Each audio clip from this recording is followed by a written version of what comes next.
Titillate the juices. You know what? Woo! Right now. Woo! Woo!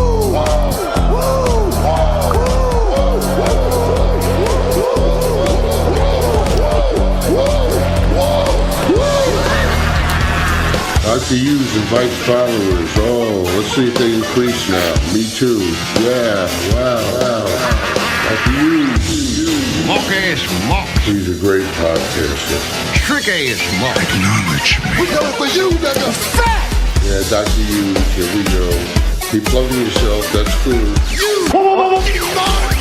First up,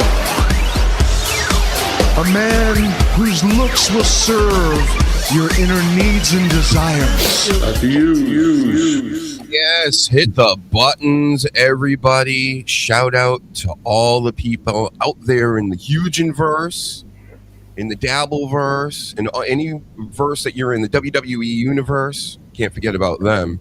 They're so strong. The AEW Army, is that what they call themselves? Do they have a name? Yep. If you're not in a verse, you're in an army, I guess. I think they've been demoted to a fan club for now. Damn. Yep, this is where our fan club is. The link tree, hit all the links. YouTube channel, of course. Like and subscribe here. We need it. We absolutely need it. But you know what, Danny? I've been speaking this into existence. Remember when I was complaining about not being at 200? Yeah. We're at 325 right now, folks. Nice. Good job, everybody out there. You're making it happen. You're finally hitting the buttons. You notice that I'm not going away. You know, that's a big thing, Danny. It's like being consistent. That 1 week a few months ago or midway through this year where I got very, very ill. I had to take a week and a half off or something. And I lost like 5 or several subscribers. And I'm like, for me, losing like several subscribers, that's like a kick in the balls, you know, at this point. But we are getting there. Things are looking up. Those watch hours. I'm watching the analytics very closely now. We're fucking killing it. We're doing it. That's right. How's that sound today? Sounds pretty good. Just as terrible as always. Yeah. Oh, there we go. Ready, Danny, come on. Let's start it off. Let's get warmed up. Let's start our yeeting like we always do.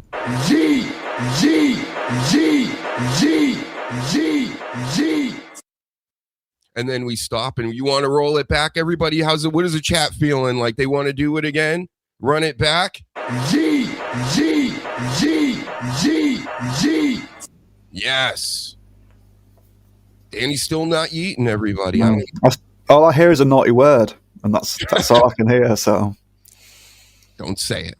Don't you say it. But yep. Maybe one day. Would you yeet if you like won the lottery? I'd do a little dance, but no, I wouldn't yeet. You wouldn't yeet even if you say you won $5 bajillion and I said, here you go, Danny, let's celebrate. You would just stand there still? Yeah, I'd look at things to buy. Yeah, sorry. Wow. See, come on, Danny. Yep.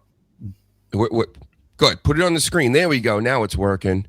Jeez, my fingers. I don't know what's going on. Arthritis. So old, right? So ancient. 50!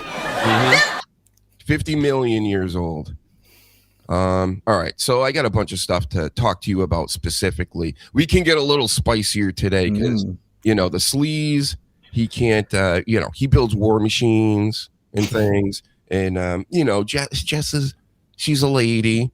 She doesn't want any problems with, the shenanigans that are going on in this world. And I don't blame her for that. I don't blame the sleaze for any of that. Listen, when they say shave your face, sleaze, he's like, how high? Right? I think that's the saying, right? He's like, how high do you want me to shave it? So that's his. But you know what? He'll yeet. They both love to yeet.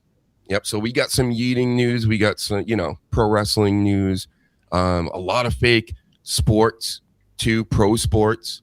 What everybody thinks is real sports, which is totally not real. And the glass.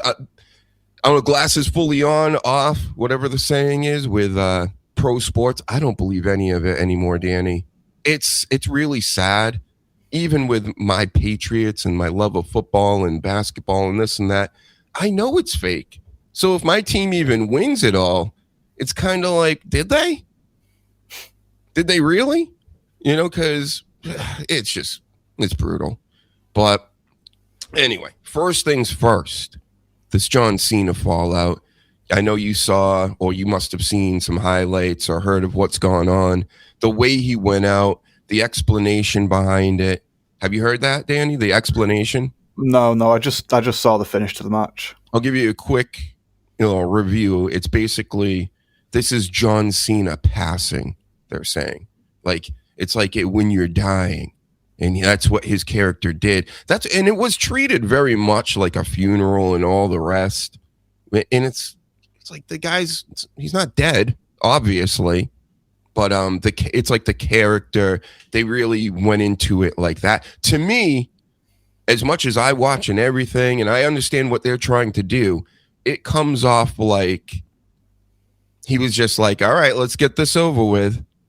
I'm getting choked out now. I'm going to smile and expose the business again. Like, how dare these people expose the business every fucking week now? And then they are preaching tradition to Dr. Huge. It's tradition to do this, but we're going to have Unreal shows. What do you think, Danny? Yeah, I saw the finish to the match, and I like we said last week, or like I called last week, that he would get submitted. I thought they'd go for the passing out, sort of like, so you can, he has that to fall back on, where he could be like, well, I didn't tap, but my body gave up, sorry. But the fact that he had that look on his face and then tapped, there was no sense of urgency of like, oh my God, I'm in pain or anything like that. So it made the tap out look really fake and really stupid and staged. And I get where they were going. For Christ, on One Piece, like every time most people fucking die on that show, they've got a smile on the face when they're trying to put across like that they died free. So I'm not like unfamiliar with what he tried to do, but it was just the weak sort of tap. He made Gunther look a bit shit, and it just made the whole thing look fucking hokey. Is the word. Absolutely. And I think he should have went out more like this. I had to post this right before the show, so I didn't forget. That's how he should have went out, right here. Right? In total fear and in horror that he was being choked out by the likes of Gunther. See, because in reality, that's what happens. You don't get to go out, I'm smiling, and I'm on my deathbed with all my grandchildren around. Usually not. Okay, everybody? So if we're going out, that's generally the face you're going to get, especially if you're in an athletic, supposed, deal going down with this very, very large Austrian guy. Like, even Brock Lesnar sold that sort of thing. Remember when he was feuding with Samoa Joe and Joe got him with the rear naked choke from behind? Brock Lesnar sold that, oh my fucking God, I'm locked in this awful move by this huge fucking guy. And was like really desperately sort of like trying to make an effort to get out of it, and he couldn't.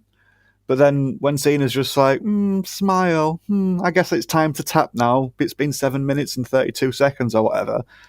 Whereas there's just no sense of like, shit, I need to tap to stop him fucking choking me. No, it just looked silly. And yeah.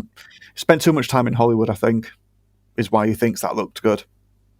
It's my new header, by the way. Where is that? I got to bring it back here. I'm really slow in the take here, folks, but watch this. Look at it. I'm live too right now, and John Cena's watching. He's watching everybody. That's going to stay there probably for a while. What's going to beat that? I think that says it all right there. But my take last week, it was before the actual Saturday night main event. I was like, John Cena should go over, and I pled my case and whatever. And I know nobody was having it. We're all very steeped in tradition. We know what's going to happen. We knew Gunther was in the tournament and was going to win it before the tournament happened, right? And then what is he going to get in there, win it, and then lose? I'm saying that would be exciting to me. It would shake things up a bit more instead of doing the same old, I'm a heel, right? Now boo me, and it works, right? I don't know why all these people are playing along the way they do, with the way that you're exposing the business with the Unreals and all the podcast things. But I I really think that it would have been better for everybody in the holiday season to have put John Cena over. Now, like, they put him over all the times when he should have been put over. They should have made more stars with Ziggler and Hager, even if, just throwing names out there, The Miz, or this, or that. But no, he like buried them all. He sent them away in some shapes and forms. And, and now he loses. Oh, because he wants to. He wants to put over the young guys and then this and that. Like, Walter's been around, bro. I still know him as Walter, right?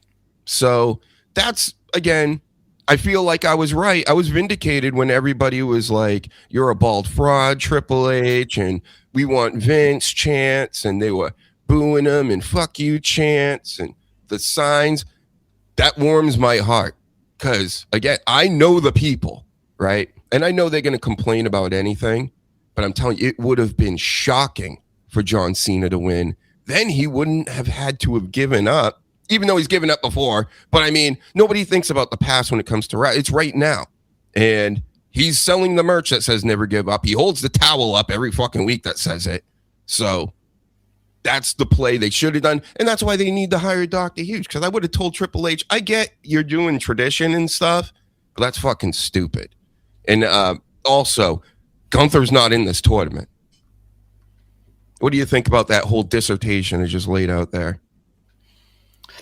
I can see what you're saying with Cena, and the thing with Gunther is he's put so many people over. I said this last week. He's put Sami Zayn over. He put bloody Jey Uso over, and then the one person who he maybe should have sort of like made look really good was LA Knight, and he beat LA Knight. And then it's like that was unfortunate. And then Gunther's never really had the sort of like push. Granted, he might have had a worse push if Vince was still sort of like wanting him to be a submarine captain or whatever that stupid story was and where the name came from. It could have been worse, I guess, but it wasn't looking good for Gunther. But I thought Cena might have at least seen that and been like, yeah, I'll go out on my back like you're meant to do. And never say never. He's probably going to be back at WrestleMania, to be perfectly honest. He's just not on a... It's going to have retired from having like long stints of like contracts or even just like a year-long contract. He'll just do like single appearances and be like, oh, there we go. I'm not breaking what I said. So I don't think it's the last we'll see of him. But I do get why you think Cena would just bury somebody else. But Gunther had to fucking win that. It's just he was not doing I get it. I get it. And of course, I'm not out here complaining and all this stuff like a lot of people were, and fuck Triple H and all this. And I'm not one of those. I get it. Like even Triple H says, I understand, but it's what we do. This is what we do. And I'm like, yeah, but is it what you do? Because again, you're exposing the business 24 hours a day now. Nobody gives a fuck about. There is something about this, Danny. They can put the genie back in the bottle when it comes to pro wrestling. There's not a lot of like intelligent. They really don't care either. They know. Everybody knows. Within 5 years, they could make it a lot more old school pro wrestling. I mean, people were upset enough. They kept saying there was a riot after. Nothing close to a riot, but people were upset enough to follow people out into the cars and to scream at their buses or whatever that's taken off. That's what wrestling is. That's the one good thing that came out of it. It won't last very long, I don't think, because they don't really do these types of realistic angles with everybody and try to make everybody superstars. They want to make Gunther a superstar. But the rest of the roster, they're kind of like, doesn't really matter. But that's a whole nother story. I'm just saying, the burying, like I just made that last week. It doesn't help the other talent when they're all on social media just being like, oh, here's me and my mate who are actually going to be having a match together later on, and here we are just like playing fucking Street Fighter or something on an arcade game we found. And it's like, well, that's not helping your case. If you sort of like keep it really low key with that stuff, or just don't do it at all, or just stay in character all times, you might like have a chance of like the boss being like, hey, we've got an idea for you. So, but I do completely get people griping at Triple H, but not for the reason they did primarily, because they were just upset with the result, thinking, oh, why would you book Cena to lose?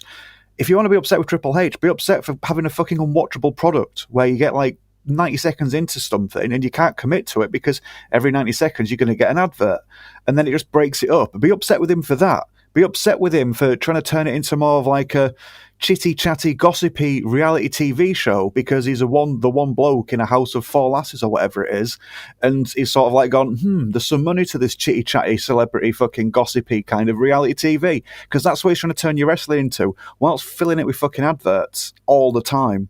So be upset with him for that, but just for like John Cena loses to Gunther and Gunther's going to be there the next day, whereas Cena's not going to be about for a bit. It's just to start wanting to boycott WWE now because of that is just as fucking stupid as when people recently wanted to boycott Disney because of the Jimmy Kimmel thing. It's like now is the only time you've wanted to boycott Disney, now because they've like pretended to suspend one of the talent, not because of like everything they've done since the 20s with like kids and it's just fucking stupid. And speaking of banning, did you hear about the Mick Foley story? He's done with WWE for another year or whatever. He's not going to re-sign his Legends contract until Trump's out of office.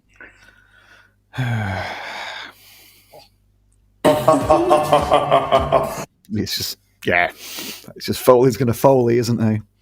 It's just so, like, when I was talking with Jess last week, I'm like, yeah, so this is what did it, right? Like what you just pointed out. That's what did it, not the whole files deal that's still going on right now. You know, the drops that happened last night and all the redacted business. It's not because of anything else that's going on that's fishy. It's about him saying the wrong things about Rob Reiner, which is also a nutty story. Did you hear about that? Yeah, and I can get it. It's not like Reiner never like made any sort of like attempt of like upsetting Trump, and he wanted. There was that whole violent rhetoric when they're like, and then when people start trying to shoot at you, I mean, pew pew, whatever, and people have said lots of things like called you Hitler and Nazis, and what do you expect? That's true. I'm listening. So I'm not saying everyone should just like laugh at Rob Reiner, because you shouldn't, because it's a fucking awful thing that happened. But Trump specifically, I can see why he doesn't give a shit, and yeah, I'm not gonna be upset with him. I don't think anyone could be really. You know me, I can't stand really anybody in a political cult or any type of cult. And the way that I saw people going at Charlie Kirk, when I knew of him, I didn't really know everything there was to know about him. But the way people were like, the rest in piss deal and all this, they did with him. And then Trump makes that post he does. And I get he's the president, but hey, he was the president before, and that was wild too, wasn't it? Because, like I said, it's like we've gone into an alternate universe around 2012, and I don't know what it is, but everything's really fucking weird. And he's the president, but you got to expect that with him as president. And it's not as bad as a lot of the stuff I saw hurled at Charlie Kirk's direction when he died too. Like it's the same similar situation, both like being killed in unnatural ways and things like Reiner and Kirk. But my God, go ahead. So I was going to say, but it was just Trump really. When Rob Reiner, when we heard about that, what did I see trending? It was like all of Rob Reiner's films. Even people that didn't like Rob Reiner were just talking about what films of his they really, really liked. And those films were trending on X. With the Charlie Kirk thing, and like you say, people have been fucking awful and laughing and being like, nah, now his wife's got nobody, husband, and the kids. You know what I mean? It's like, what did you need to do that for? Right. And I'm sure, it wasn't everybody, but you just didn't see the same. Yeah. And then, like you say, Trump's the president and maybe should behave a certain way. But I totally understand why he was like, well, he was a fucking twat to me and he wanted me to die, so I'm not going to lose any sleep. I understand it. I'm not excusing it. But he acts more human than most of the other leaders that we've had or whatever, which is a total. I would have rather have it this way. Believe it or not. Yeah, that was one of his selling points. So a lot of people like him for that. And this picture just got me yesterday. I mean, that's because she did it again. She's coming out again. Fireworks and the Elvis suits and the sequins and all of this is nuts. This is Erica Kirk. And then more the information I just keep finding out. And supposedly she had that whole meeting with Candace Owens early in the week, who, believe it or not, I've been telling everybody for months on end, I don't believe her either. I don't believe anybody. I believe what I know and what I can sift through and figure out. But I'll tell you what, I don't believe Erica Kirk. Like 100%. I'm not believing this, Danny. And I'm sorry if that makes me a bad person or whatever to people. It's just my spidey senses are like just it goes fucking haywire when I start to see her on screen and stuff. So when I see things like this, I'm like, yes, this is hilarious to me because that's what I see. You know, it's that crazy to me what's going on here. There's so much other stuff I could get into. How about this Jake Paul stuff? I think I can actually play this. Oh my God, I can play this? Let's go. This is for the people on audio. This is Jake Paul fight up against Anthony Joshua and his brother Logan Paul. Very famous in WWE. Part of the vision and all that. He's trolling Anthony right outside the ring. I don't know how it's legal, but chirping is what it says. Oh, you the old guy now? That's crazy. Hey, so what are you going to do?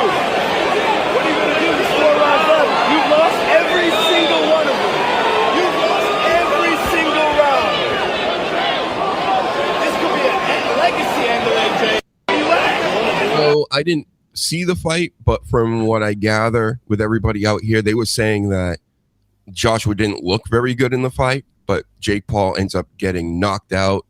We'll probably see some pictures and stuff of that. Like literally his chin is like going sideways, bloody mouth, acting very like he got concussed after the fight and things.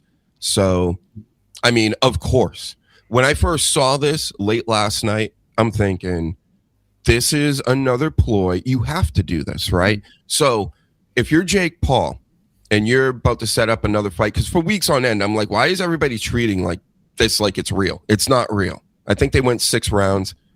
I don't even think he could have gone 6 rounds. I think there were concessions made to both camps to make everybody look strong. But Jake had to be knocked out by Joshua, whether he put his hands down or not, which he kind of did. He just left his hands down for a good minute. He would have knocked him out anyway. The other guy he was about to fight before that got canceled, who let the cat out of the bag in a lot of different ways, is a lot smaller than this guy, like way smaller. So not saying he was a bad fighter, Tank, but Tank was like, I'm going to fuck you up now, right? And he's like, oh, he's not going to go with the script. So this was a makeup in my eyes. I'm going to get knocked out so I can keep doing this. Because if I beat him even or what, it's just nobody's going to buy this. So what do you think, Danny, about just all this celebrity boxing going down lately? Part of me's like, fuck it. But then others like, yeah, if people are buying into it and they are just sort of like working the crowd and doing what wrestling started off with doing, then fair play to them. But yeah, I think a lot of it's a lot more work than they're going to admit. But I hadn't seen that. I did notice each of the ropes had a different fucking sponsor on it, though. That's fucking egregious. I don't think WWE's got that bad yet, but they'll be getting there. Have you seen this? I saw this, like, this is being passed around like a meme. The British king sitting on a golden throne and a crown with huge jewels talks about cost of living challenges, which this is kind of ridiculous, Daddy, right? Yeah. Well, every year when now the King's speech, but the Queen's speech before, the Queen did a better job. She wasn't as tactless about it, but they're all there sort of like telling you to like pull yourself up by your bootstraps. You know, it's been a hard year, and it's like, you can piss off. Look where you live, and it's like, you're going to tell us this at Christmas, and yeah, but then when he's on a gold throne, it's just like it's like you're just fucking mocking us now, you bloody sausage fingered prick. I heard, I don't know where I'm going with this, but popped in my mind. Isn't there some kind of like stone from Scotland or something that is on the throne or underneath it or part of it at all times ever since they made it? It's like some occultic, like, special stone. Probably. They're all nuts. They're fucking nuts. Yeah. I think they've got magic blood. Yeah, it's true. Yeah, they got the magical bloodlines. Yep. Fritz Springmeier, that's where I learned that from in the late 90s as a youngin'. It's like, that's not a real name, first of all. I've done my research on him as well, but he wrote the book 13 Bloodlines of the Illuminati. Right. If it was bare knuckles, sure, I might entertain it. Yeah, I mean, maybe. But that's what Shamrock went on to do, didn't he? Ken Shamrock did some like on concrete bare knuckle street fighting something, just UFC style wasn't enough for him. But Danny, right? If you see this, Cody Rhodes music, put Cody Rhodes music on it. It's because it's not just once, right? It's now this is a thing. They're making a lot of money on it. And if you hear the music, it's very triumphant. Kids movie type music. I don't know what to call it. No, it doesn't. It doesn't look good. I'm not saying it does. I'm just still trying to figure out if she's still, her husband died. Her head's going to be in all the fucking strangest places, and if she's got people blowing bloody smoke up her ass and just being like, "Oh yeah, look, we've got everyone cheering for you, and we don't want you to be upset because husband's dead," not that lot. I don't know how much of it is her just like being led by people while she's still just on autopilot. Do you know what I mean? Yeah. With trauma and things like that, it's not always as simple. I don't want to sound naive saying that either. I haven't watched like all the footage or anything like that, but yeah, that's horrific. Trump with Erica Kirk's face here. My goodness, it's scary. Yeah.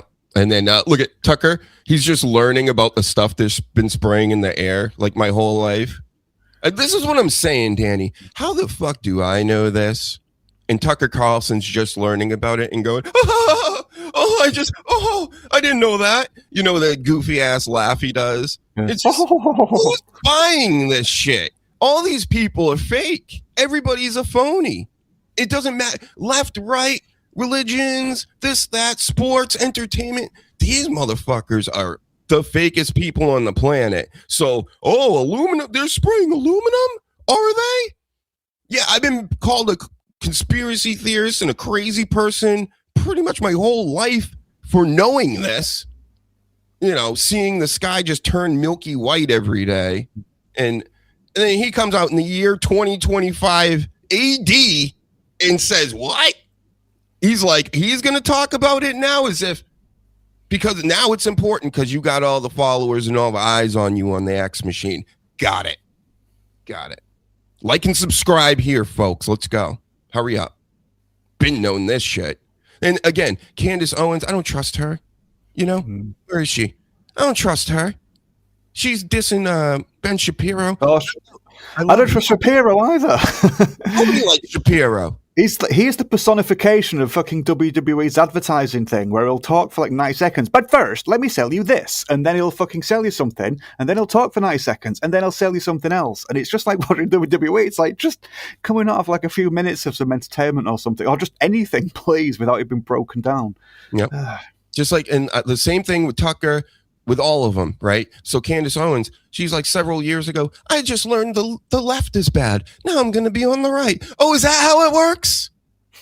Is that how it works? You still don't get it? Oh, you just figured out about the people we can't talk about like a couple years ago? Oh, you just figured it out?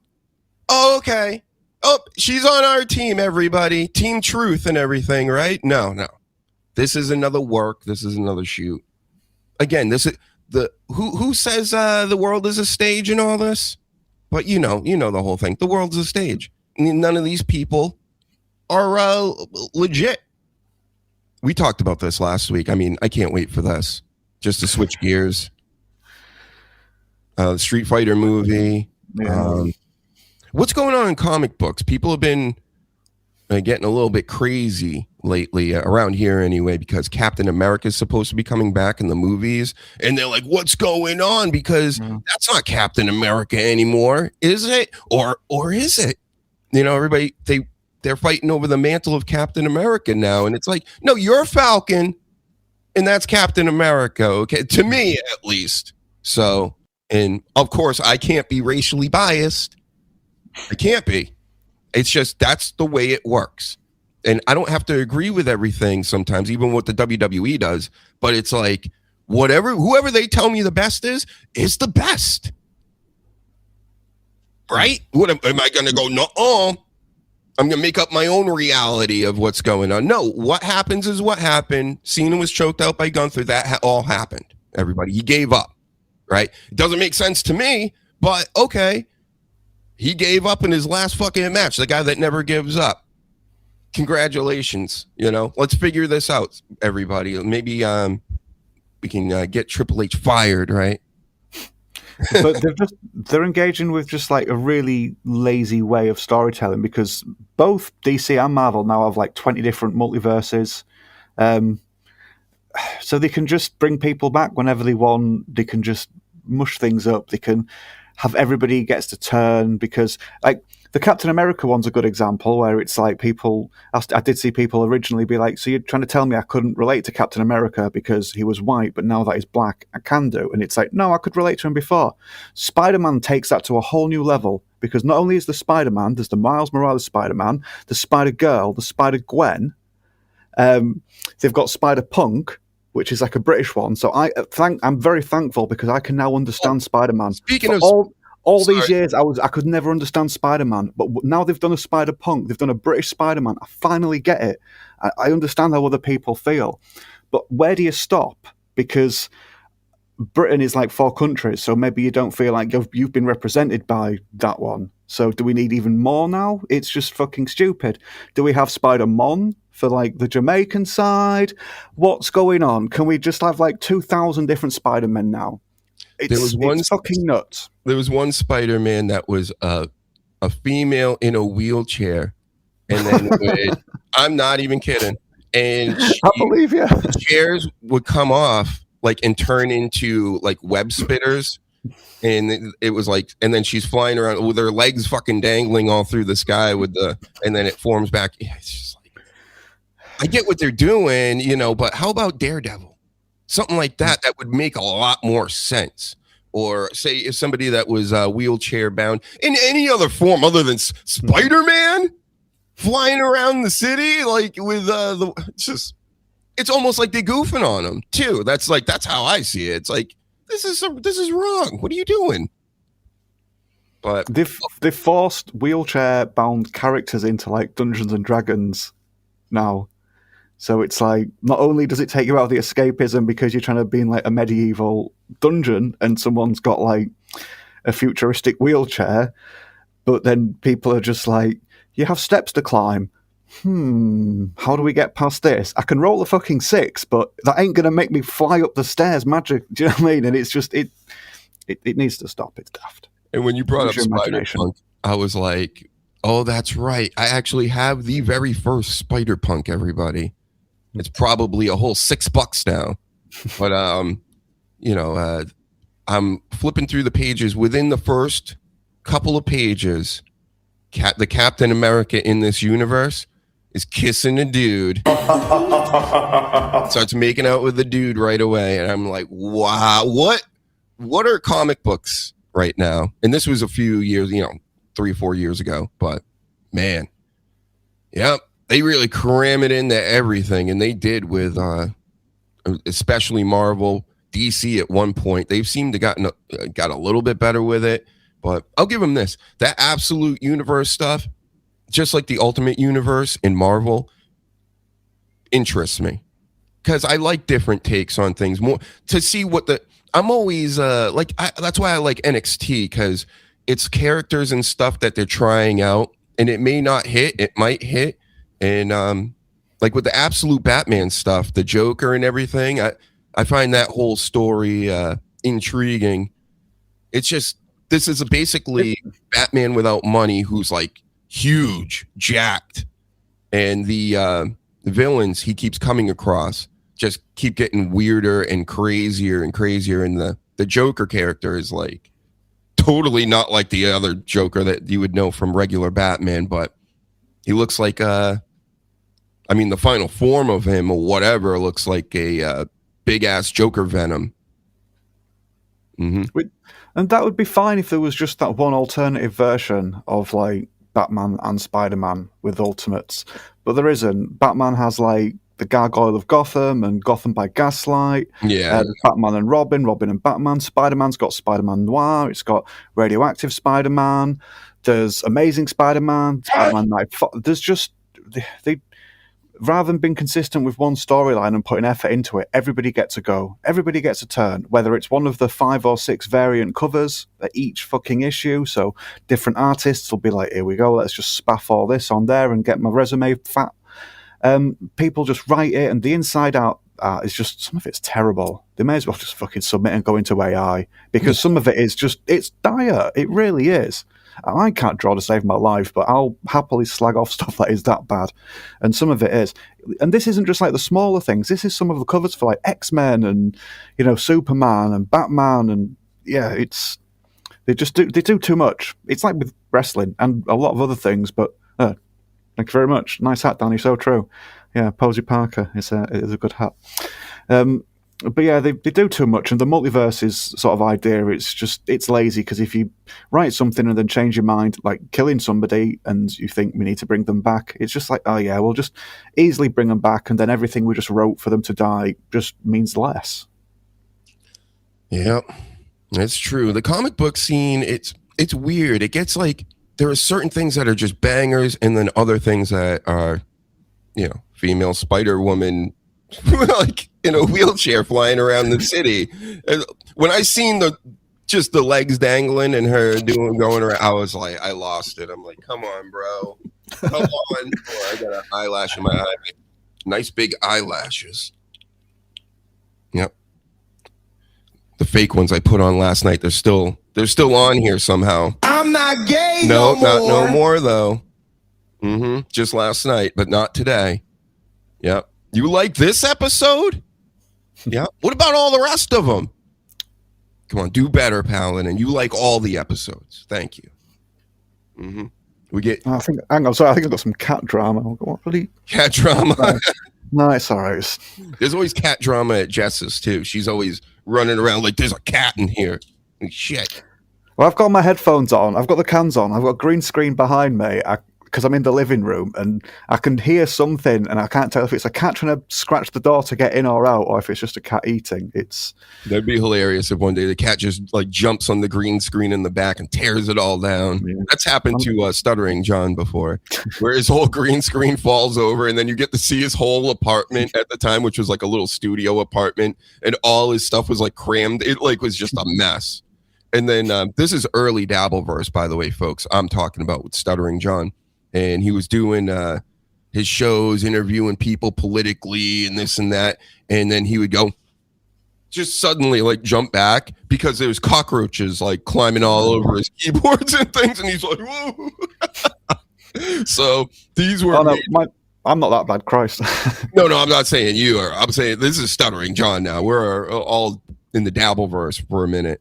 And the cockroach thing was huge up front. I mean, amazing stuff, John. Keep up the good work. He left for, several months, and then he just came back randomly, September, the end of the summer or something, and it's like he hasn't skipped a beat. Now he's doing stand-up shows everywhere. People are following him to his shows. There's more drama and fallout, even when people don't show up to harass him, or with noisemakers like Kevin Brennan did. But this latest place that he just played, he stayed at the owner's house. Now they're all making fun of him. How dare you stay at an owner's house as a comedian? Have you ever heard of that? Believe it or not, I've heard of that. And I've heard of it on the Howard Stern show. Sal and Richard would stay at not even the owner of the club's house. They'd stay at fans' houses and stuff. So, yeah, when you're low in the stand-up scene and you want to save the owner some money or yourself some money, You stay at people's houses. I know professional athletes, because I know a bunch of guys that get athletes and wrestlers and all kinds of stuff that do shows with them and for signings and things. And they mainly stay with them at their houses. I mean, they'll put some of them up in hotels, but that will have to be on their dime because, going out there selling autographs or whatever, it's very hit or miss. There's some days you can make a couple grand or $5,000 or whatever, but you could go out there to a signing and you might have like 2 people show up. So, yeah. That's same for musicians as well. Musicians, it's good to just crash on each other's couches or just stay where you can, where it's cheap. Wrestlers too will do it. It's a way of life to the traveling person. So they were really dogging Stuttering John this week on that. But he had the guy from the club come on. And it's funny that I'm even defending John about all this because he's usually wrong about everything. But he's not wrong about this. And he befriended the guy at the club. Because I'm sure he's a fun guy. He drinks and he hangs out and he's, he acts like a goofball and stuff. And I'm sure he can be respectable at times, I'm sure. So the owner came on with him and they were just shitbagging now Baby Fatso, a.k.a. Chad Zumach, who's a dabbler on MLC, the other show I watch with Brennan and all this. And there's a war going on between this owner and Chad because Chad is like saying he wants to shut his club down and because he can't get dates on there. So this is just a little bit of the drama that's been unfolding lately in the Dabbleverse, folks. Maybe more on this later. You never know. But anyway, let's just get back into wrestling for a minute. Did you hear about the Thea Hale stuff, NXT? No. So Thea Hale took on Blake Monroe for the North American title this Tuesday. And she wasn't supposed to win. And she won it. So Blake supposedly got the wind knocked out of her, hurt her ribs or whatever. Gets pinned, doesn't kick out. The ref calls it. They start playing Blake Monroe's music because she's supposed to win. They give it to Thea because everybody just saw her pin Blake. It got counted. The music started. They had to cut that song, put her song on. And she's been the champ now, and now they have to go back and fix it. They can't fix it as fast as they'd like because it's the holiday season. They're doing all these tapings. People are at home and whatever, and they can't get them back in time. So that's something to keep an eye on, everybody, because that's just pretty funny to me. Like, I love hearing stories of people winning when they shouldn't be in a scripted match. Like, how does that even happen? How? You can't kick out? Just crazy stuff. This NXT and wrestling in general, the life. Again, they can't do nothing right. That should be the easiest part of the match is kicking out. Even if you have the wind knocked out of you, you should be able to roll a shoulder up. And the ref, I mean, come on, ref. You got to be with it too. I'm sure I heard that they train them to count to 3. And if they're laying there, you got to count that 3. But you know what? Maybe you shouldn't. Maybe if you know what's supposed to happen, just leave off like most of these indie wrestling referees and have the crowd boo. All right? Because we know either way, we know. Shane McMahon, when his shoulder used to lock up. And he went for the 3, 1, 2, and then be like, no, I've got a dodgy shoulder. Oh, man. I'm sure it's happened many times before. I can't really pinpoint one right now, but I'm sure somebody's been knocked out cold, and they're like, what do we do? He's completely out here. I'm supposed to pin him, and he's supposed to kick out. But, yeah, I had a wrestler on back in the day that knocked somebody out in the middle of the match like that. Just gave him a forearm, hit him square in the button, and he said he started snoring like immediately. Yep. You want more superhero talk? How about this, Paladin? I'm about to buy the Absolute series, Batman, the paperbacks or whatever. I just want to read them in whole because I really haven't. I just kind of read the notes and stuff online from videos. But I heard Absolute Wonder Woman is like one of the best. And I don't know anything about that. I just know about Batman, really. Superman, I heard a little bit about. It sounds interesting. It's more his powers come from like his suit and his cape or something as well. And do you know anything about that whole world? The Wonder Woman one has her with a broadsword for most of the covers that I've seen, and then spoiler, I'm guessing, but there's a baby that she has on her back at one point. And I remember seeing the cover and being like, surely it'd be easier to defend the baby if it's on your front because at least you can see it. But yeah, so they've sort of like got that take. But yeah, she looks pretty badass with the big double-handed sword that she's one-handed in a lot of the art as well. So yeah, it does look good, and Wonder Woman hasn't really outstayed her welcome. She had a TV show, she did a few films, but she's not had like as many TV shows and films as Batman or Spider. Do you know what I mean? So it doesn't seem as offensive. Batman's their Spider-Man. Like, so they're just gonna, like, 70% of DC is Batman and 70% of Marvel is Spider-Man. I mean, they even have everyone. Oh, they have two Spider-Man. Miles too. But then Spider-Gwen and Spider-Girl, and there's a Spider-Venom or Venom Spider or some, and then all the different types of Spider-Man. But they give everyone a fucking, even like all the villains have got like their own series as well now, and it's too much. It really is too much.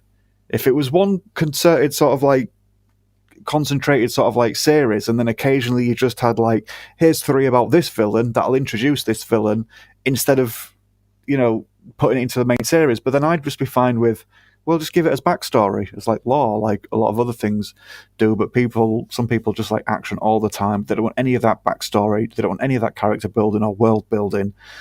So they'll just happily skip that sort of stuff just for all the high spots.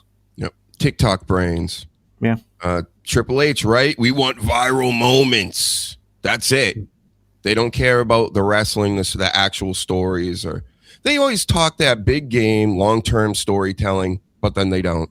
They never come through with it, except for, the obvious big one that we've seen for the past 5 years. And that went a little bit too long, too. Or they could have they could have transitioned into something a lot better than the way they did, instead of just going, well, Solo gave the tribal chief Ufalafa back to Roman Reigns. That's it. Sprinkle some crack on him. We're done. Case closed, Johnson. Old Chappelle skit stuff. Yeah. Chappelle, he's getting some heat today. Also, being very spicy last night, telling Bill Maher he go fuck himself. And oh, bloody hell. Yeah, I'm with him with all this. Yeah. What was it over? Sorry, I didn't see this. Just he's just tired of hearing him talk about shit. Right. And I'm sick of it too. Like, these people in the media, like, again, this show is named Phonies because if you turn on a screen, except for this show, of course, everybody's phony. Even lower level people, Danny, in a certain way, they're being phony because they were, the thumbnails with the open mouths and the, Home Alone type shit. And then you get to it and it's not really what it's like they're trying to do Mr. Beast tactics and things. And it's just like, no, just be normal and keep it real. Okay. Don't keep it real fake in a fake way. Just keep it real, everybody. That will get you way further ahead. That's just my expert opinion. But, I see Piers Morgan out here and stuff, and it's like, how the fuck does this guy get work? How? And he gets all the work. And I know why, obviously, because he's like the establishment mouthpiece. He'll say whatever they want him to say, right? Am I right, Danny? He-ho. Yeah, he's fucking terrible. But it's got so bad lately that you will find yourself like agreeing with him on some things. And it's the same with Bill Maher. Most of the time, he's like similar sort of situation as Cornette. He doesn't realize the left has changed. But then every couple of months, Bill will just be like, you know what? These kids shouldn't really be getting like the tackle cut off, and doctors shouldn't just be prescribing them like whatever medication like you tell them to prescribe. Do you know what I mean? And then he'll just go back the next week to be like, oh my God, Donald Trump. Like, I burnt my toast this morning. It was Trump's fault. And it's like, oh, for fuck's sake. You can't go like 2 weeks without like being sensible. Piers Morgan's the same. He waffles utter shite. That interview we did with Tucker Carlson the other week, where he wouldn't swear. I don't want to get you into trouble, but I'm not like, I don't have the power that he has, but he's just a fucking pussy. He really is. And he acts like he's anti-woke and anti-censorship, and he's got a program called Uncensored. Yeah, he's trying to like get people banned from social media and that lot because they've been mean, and they're telling him, all right, some of them aren't just saying, no, you're wrong. Some of them are saying, no, you're wrong, you obnoxious fucking prick, and possibly worse, but it's the internet, just ignore them. Yeah, but he doesn't realise that that's the option. It's just ignore them. He puts on that British accent too, like he ups it, especially for Americans. That's why I love the time Alex Jones with him years ago, and he starts to. I can't do it. I wish I could do a nice British accent like that, but Alex Jones just started speaking just like him, only proper and pompous. What would happen if one found themselves speaking to the Queen? You'd all of a sudden develop a bit of a posh accent. Mm-hmm. And it's just, no matter where you're from, you have your own version of it that people around you will speak. But he just chews a toffee, so he's like a bit more, and he's a fucking prick.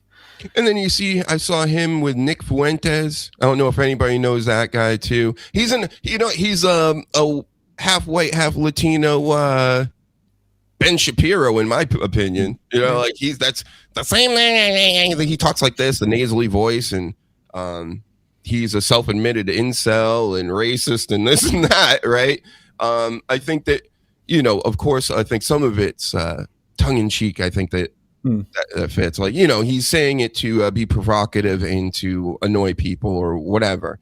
But he went on there with Piers, and those two just had an asshole off with each other. And Piers is trying to troll him. He's doing it boomer style, and then Fuentes comes in Gen Z style, trying to troll him back. And a very fucking a monster, I think, was the biggest quote I took from that Piers, because he gets so flustered, he's just started saying words, and then Nick is like, clip it, we got him, And I'm like, just the age gap and the way that they're literally doing the same thing to each other. I was like, this is amazing stuff. So I will give Piers this. He knows how to mix it up and get the people on there that absolutely hate each other, and he can get you mad. He's a heel, very good heel. Oh yeah, he knows how to push people's buttons, and there have been a lot of times where people have said certain things, and you've seen that clip of someone going around, and it's on his show because he knows to have person X and person Y talking about topic B, and he knows exactly what will happen once he sets one of them up to start speaking, and then he'll just sit back and watch them. But it'll be his show that everybody sees. That was the host in the particular clip. Have you ever seen The View? Oh yeah. Our version over here is called Loose Women. Seriously, it's called Loose Women.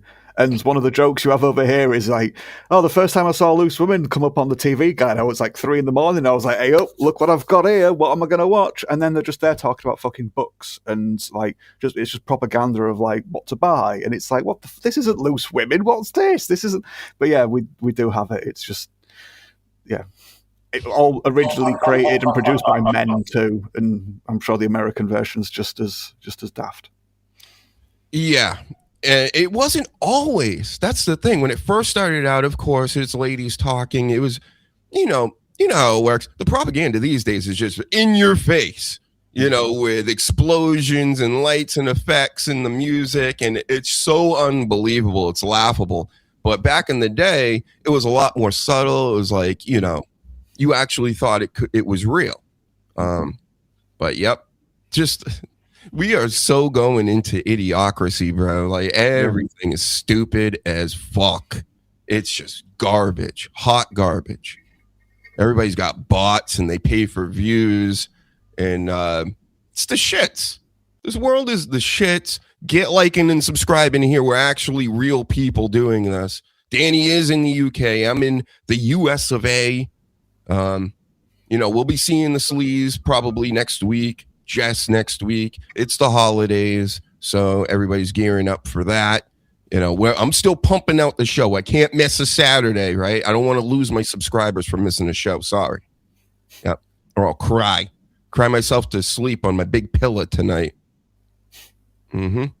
So here's some other wrestling news. I need your take on. This is the Masked Man. It's me, Austin. It's me all along, Austin. Get it? He's Austin Theory. Yeah, he looks tough in this still, but can he sort of like keep it going for a while once he's like fighting and that, or is he just going to get his stupid face? Is it just going to go bleh and just start being daft again? I like Austin Theory. Think he's a great wrestler. This is the perfect spot for him. It's just if he's just in there to eat pins for the vision to put Braun and Brunson over and Logan Paul too. No, I would rather Austin Theory than Logan Paul. I understand Logan Paul is a great heel in all this in real life too, as we just saw earlier in that fight. But you know, I like my wrestlers being wrestlers. And I know Logan can go in the ring, but then he does have some major fuck ups here and there. So, but he's got all those millions of followers, and that's what they see. That's what so many other opportunities that WWE sort of like paid for with like different musicians or celebrities or whatever to try and get that mainstream audience. I don't think many have sort of like succeeded in the same way that Logan Paul will. I'm not saying every single one of his followers will also watch WWE, but I think just because it's just shit talking, it's like Jackass, but in a different setting, whether it's his own channel or it's on WWE or it's in boxing, UFC, it's just him with his brand, and it's sort of like I do think it works well with wrestling, and because he's such a fucking slappable face and a lovable, well, hateable heel, it does work, I think. Better than Bad Bunny, better than just think of other celebrities that they've tried to stick around and do Belly promotional Swole stuff with. Remember Belly Swole? Yeah, that was. I was going to start talking about older ones at the Lawrence Taylor. There we go. Yeah, it's just what did that do really? Tyson, Mike Tyson, yeah, that puts a bit of legitimacy back into wrestling, but that bit didn't. No, he looked silly when he was doing the DX chop. No, the crotch chops, worst ones ever, bro. Yeah, worse than Linda McMahon taking Stone Cold Stunners, but even Vince sometimes. The worst thing you can do is you take a stunner and you fall forward. Like that looks like absolute shit, and the McMahons were doing that like all the time. It's like you're supposed to bounce backwards, like The Rock, and go heel, feet overhead and all this. And I'd always sell them that way when messing about with friends. Just you have to oversell the stunner in that exact same way. He rolls backwards just like Brock Lesnar when he fell and caught himself, but then he like pushes off the ground too, and like jumps in the air and does like another somersault. Oh, The Rock back then. The way he would take that stunner was just beautiful. Amazing. Yeah. He would never go out like this. As much as we can be annoyed by The Rock sometimes, this modern day Rock, Hollywood Rock as we call him, he would never go out like this. That's weak. Yep. Maybe Sasha Banks is the best Massachusetts wrestler. Maybe she wouldn't do it. Yeah. Do you remember when Rock first went out to Hollywood and he lost to Goldberg? He put Goldberg over, and possibly it wasn't Goldberg's debut pay-per-view match. I think that was against Jericho. But one of his very early ones, The Rock put Goldberg over clean. Goldberg ruined him. And The Rock spent like 10 minutes after the match just like thanking the fans, but also telling the fans, don't boo Goldberg. Goldberg, he's not that bad. He's good. And he put him over really well. After the match, after the camera stopped rolling, he didn't smile like really awkwardly and then gently tap out weirdly. He did it a completely different way. And I know The Rock came back afterwards, but it's just that was it for his full-time role as a wrestler. And I just think there's a big difference in how they approach that. Then Cody Rhodes cried all night, both times. Yep. Cody was crying. Did you see any of that post the Cena stuff? No. No. Yep. They were zooming in on him. Drew McIntyre brought this all up on Twitter. He's like, yep. He's like, make sure you're in frame, Cody. Nice. Because he was on the ring apron like, oh, man. Oh, John Cena. Oh. Like, again, they were treating it as if he RIP'd. And if you want to, let's do it properly. I know I've always brought it up. He kind of is. When you're out of wrestling and out of off the Raws and pay-per-views and all this, to me, you Liv Morgan's yourself. They should put up a memorial of you backstage, bring out the Undertaker. Rest. Yep. Tell him. And call it a career. Yep. But that's right. It sounds like what you just described, because like I say, I've not seen the aftermath of it, but what it sounds like you've described is the way The Undertaker stopped being The Undertaker and is just Matt Calloway all the time now. Apart from John Cena is pretty much John Cena, and he's still called John Cena, and he's going to look like John Cena all the time. So even if he did appear on wrestling, not as the wrestler John Cena, but just as himself John Cena, he's still going to look like John Cena. And same if he goes and does like interviews and things, it just sounds a bit daft. Like they're just trying to keep him involved. And he's been doing interviews like crazy. He was on with Cody Rhodes. He was on a bunch of other before even the last match. And he ain't saying nothing. He got nothing to say. Okay, everybody? Everybody's making a big deal. He's going to be on the Cody Rhodes podcast, which is, first of all, boring and it stinks. But then you're going to have John Cena on there with him. That's also going to be boring. Like, it doesn't even make sense. Yep. Watch his music hit at the Royal Rumble. Fucking, they won't be able to leave it like 2 months. They'll just for that pop. They'll do that just for the Royal Rumble pop. Mm-hmm. It's funny. Have you been seeing these things coming in the chat? We got somebody trying to bot us from Kick, and they keep going, right. This show is no good. My show is good. And it's like, no, it's not. If it was, why would you be here to try to get my one viewer on Kick that we're on, by the way, and X and YouTube? Everybody come over to YouTube, hit the like button, except for that little creep kid over there. That's pretty much what Kick is. It's like a bunch of kids and Rampage Jackson. Yep. So let's look at what do we got here? So we talked about that a little bit. We talked about that. I mean, can we talk about this for a minute? What the fuck? Remember this? So I never actually played the game. Is that a real picture, first of all? Yeah, she's very unfortunately shaped. So this is The Last of Us. Creepy.org says, show me a worse casting. I'll wait. From the inversion game girl to the one that they put in the TV show. I heard the first season was pretty good, and then the second season just went off a cliff. And then when I was reading or watching some clips of people talking about the show,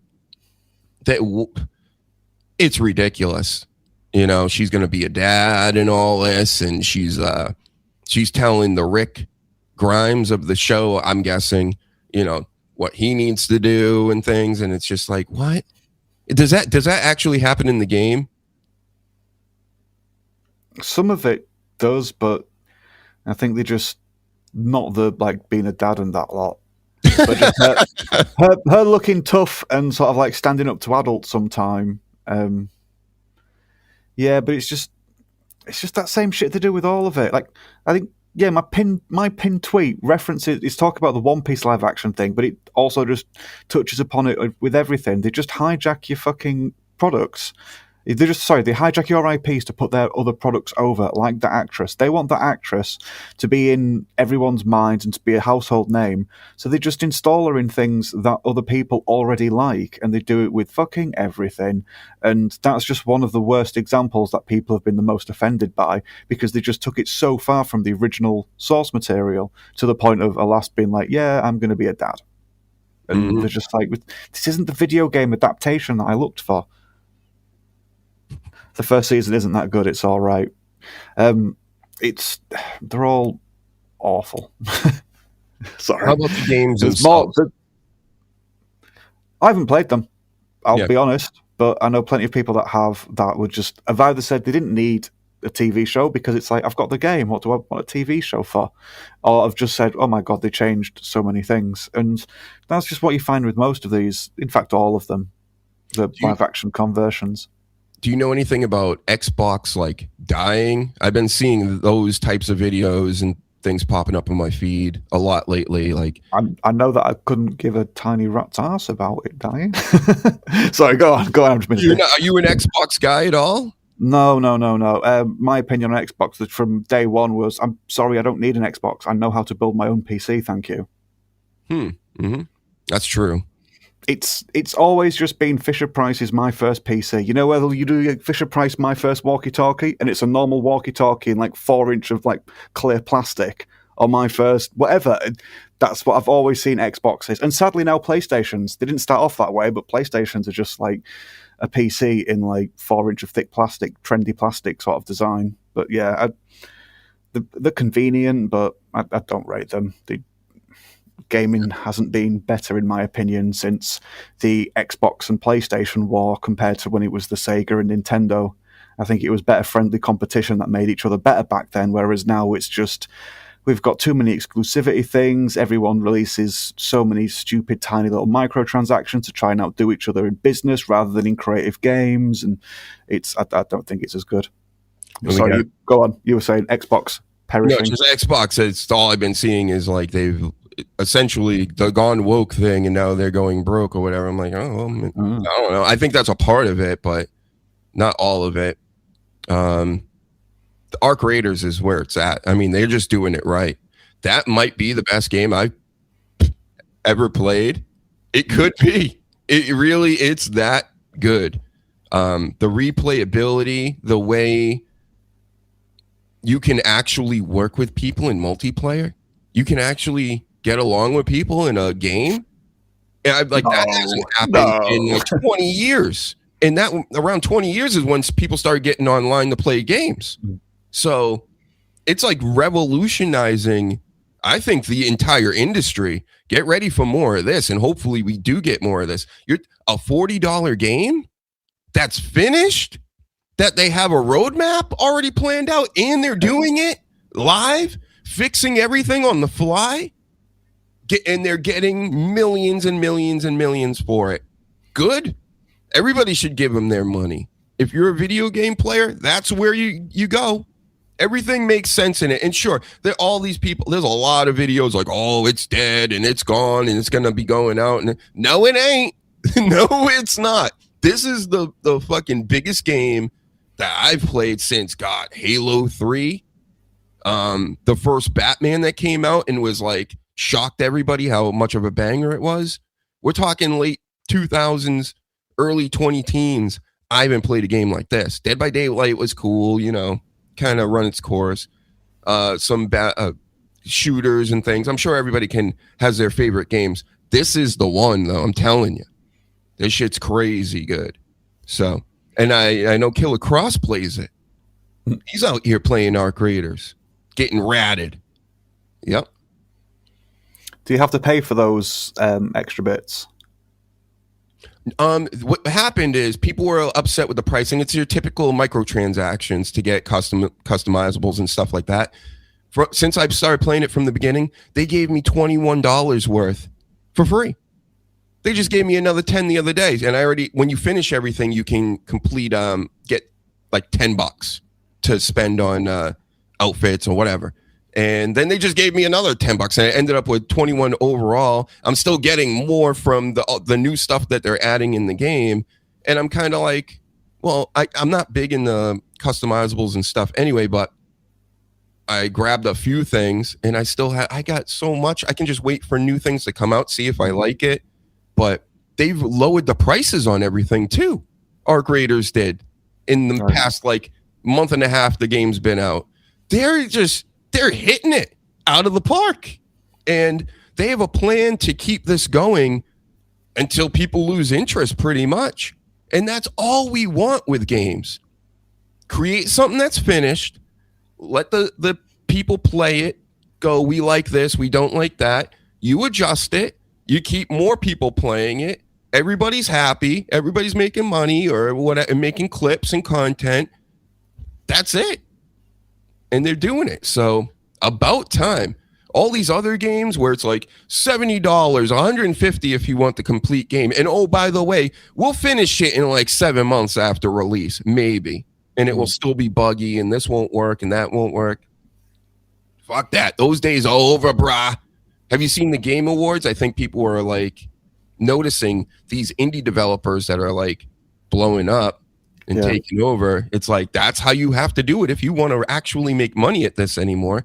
You know, like Borderlands is another example of how the gaming industry just, you know, fleeces its customers because they just constantly put out more content and go, give us more money for that. Now give us more money for that. And then they put like the Street Profits in you know, Borderlands outfits for their WrestleMania entrance and everything. It's like instead of spending the money on that, spend it on your actual game to make it good, you know. But hey, Christ, well, you've got like Fortnite, which just has like skins of like everybody, hasn't it now at this point? And Games Workshop have got a Total War 40k, Warhammer 40k game coming out where they'll give you like 2 of the factions. There'll be like Space Marines and Orcs, and then you have to like pay $20 for like all the other teams after that. They'll fleece the fuck out of it with that game. They really will. I'm surprised Games Workshop do not do more video game stuff because of all the microtransactions they would just happily just throw at everybody, and too many people would pay it, and it just encourages them to do it more and more. Yep. And that brings me to WWE is partnering up with Stranger Things because they're both on Netflix. And I don't know what that means. I think The Miz might get eaten by zombies again, possibly. Yeah. Or maybe they'll shit him out this time in the middle of the ring. That's what they should do. It's the shits. They'll show you the clip. Go, remember that? And then they'll go, that's The Miz. It's the shits. There he is. Maybe they should try doing like a cross promotion with like an entertaining wrestling program. That would just give it a go once, lads. Go on, please, just try. They're going to do a fucking zombie thing with not The Miz, but maybe something. I love zombie stuff. Listen, if you just say zombies, I'm sold. Like we need a zombie episode of the Dr. Huge Show. I think, you know, maybe invite a zombie on or something. Preferably eating somebody in the background or whatever. But yep, I'm telling you, my 2 big ideas. I was telling Paladin on the gaming stream the other night. Dr. Huge Show on Twitch, Dr. Huge Show everywhere. But the 2 games that would knock it out of the park, Arc Raiders already is. But if you made it more horror style and just call it The Walking Dead. It's Arc Raiders, but it's Walking Dead characters. Instead of the Ark and the Terminator robots, you have zombies and different kinds of mutated zombies, different camps everywhere instead of different little cities that you have to go to topside where you have to extract out of. That would just print money.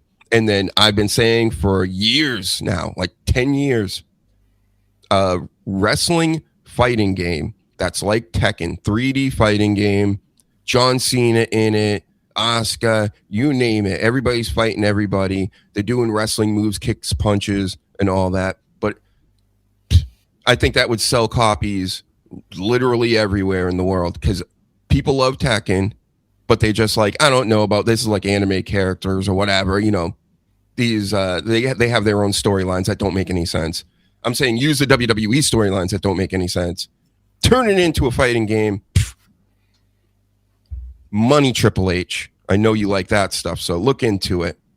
Plus, Tekken was working with New Japan World Wrestling in Tekken 7. Actually had some customizables and Okada's outfit for King and stuff because there are wrestlers in that game as well.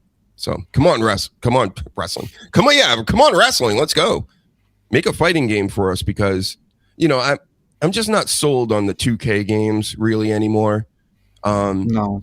Also, I don't have time to watch a guy walk down to the ring and do his whole entrance in video game form. It's not impressive to me. They can make it look as lifelike as they want. I'm just like, I just fast forward through all that to get to the match, right? So, I don't know. That's my rant about video games, everybody. Yep. Or a proper Left 4 Dead game, Dead 3, and not the Back 4 Blood piece of shit. They fooled me with that. I loved Left 4 Dead, so when I heard about Back 4 Blood, I got on the alpha, paid the full $60 for it and everything, and you know what? I only played the test. I never actually played the game. That's how much it sucked. Can I upset you? Oh, no. What are you going to say? the zombie thing's been well fucking overdone. Like What? Everything. Whenever something's got a little bit stale, whether it's a first-person shooter, whether it's Marvel series, they go, "Do you know what we can do? What if we just zombify this? This will be so much better if we just zombify it." And it's like, it works with Wolfenstein because it was funny. You got to blow up like zombie Nazis. But just everything has like a zombie mode now. And even by like the late noughties, it was just like, how many more dead films can we make? And then it just got everywhere with video games, and now it's everywhere with comics because Marvel have got the zombies multiverse universe, and DC have got a vampires. And that's it. Yeah, and I think they've got zombies in that too. And it's just like, just leave it. Can we just give zombies a break for a little bit? They're tired, bless them. Just let's do something else for a bit. Maybe aliens or ghosts. You again. Like this? I like the zombie mode on the original Red Dead. That was cool. But don't get me wrong, zombie films are great. The original 3 Evil Dead films are bloody classics.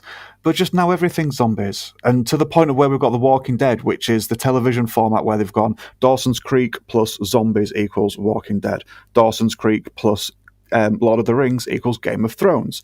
Dawson's Creek plus superheroes equals heroes. And it's become that just another thing that the television or whoever will just use to just refresh something and just sprinkle a little bit more life into it, ironically, with dead things. But it just, yeah, it's too much, man. I do get why zombies, like zombifying things, are cool and it's fun in video games that you get to blow things up, but just let's give zombies a rest for a bit, please. How about this? This is from, I think, the fight the other night. This is some of Jake Paul's boys. It said, like, Paul team, I think, on some of their shirts. But they get into it. These mop heads get into it with Andrei Arlovsky. You remember him, the Pitbull? He used to be a UFC champ back in the early 2000s, and he's a beast. Well, watch this. Look at what these kids do. And you know they're doing it for clout. They're acting like they don't know who he is and shit, but watch this. He, like, literally fucking pushes him with his shoulder. That dude looked like a fucking giant from the movie 300. Yo, what are you doing? Yo, chill, Jake! Chill!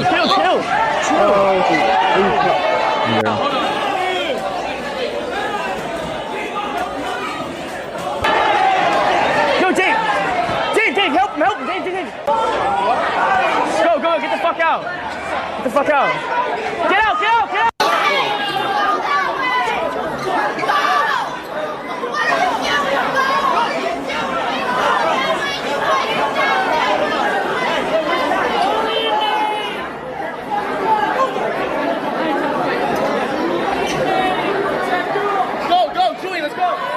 So nothing's really going on, right? I mean, he nudges Arlovsky. Arlovsky looks at him like, what the fuck?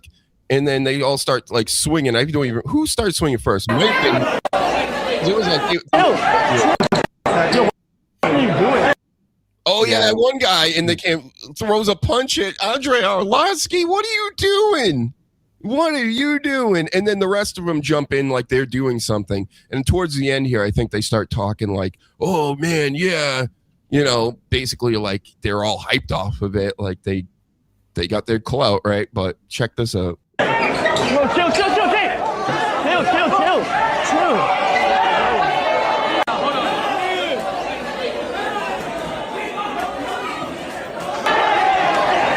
He would still destroy these people. It's just like insane. Yeah. Even that private security guard, because I've seen that little kid before who does this. I've seen other videos of him. He'll hire the biggest fucking meathead he can find to just follow him around. The little kid will just bump into people. That's what this is. Yeah, then when people are like, oh, what did you do that for? He then goes and hides behind his meathead. But even the meathead then took a couple of them little jabs from the fighter, and he didn't advance towards him. He sort of like the meathead, the security guard stood back and was like, well, at least he's got these other little guys to distract him. Because look, he doesn't. He's out of frame. Like just like, yeah, they weren't. Chill. Yeah. He's like, I'm not getting involved in this one. So, yeah, let's see what they have to say towards the end when they're running off here.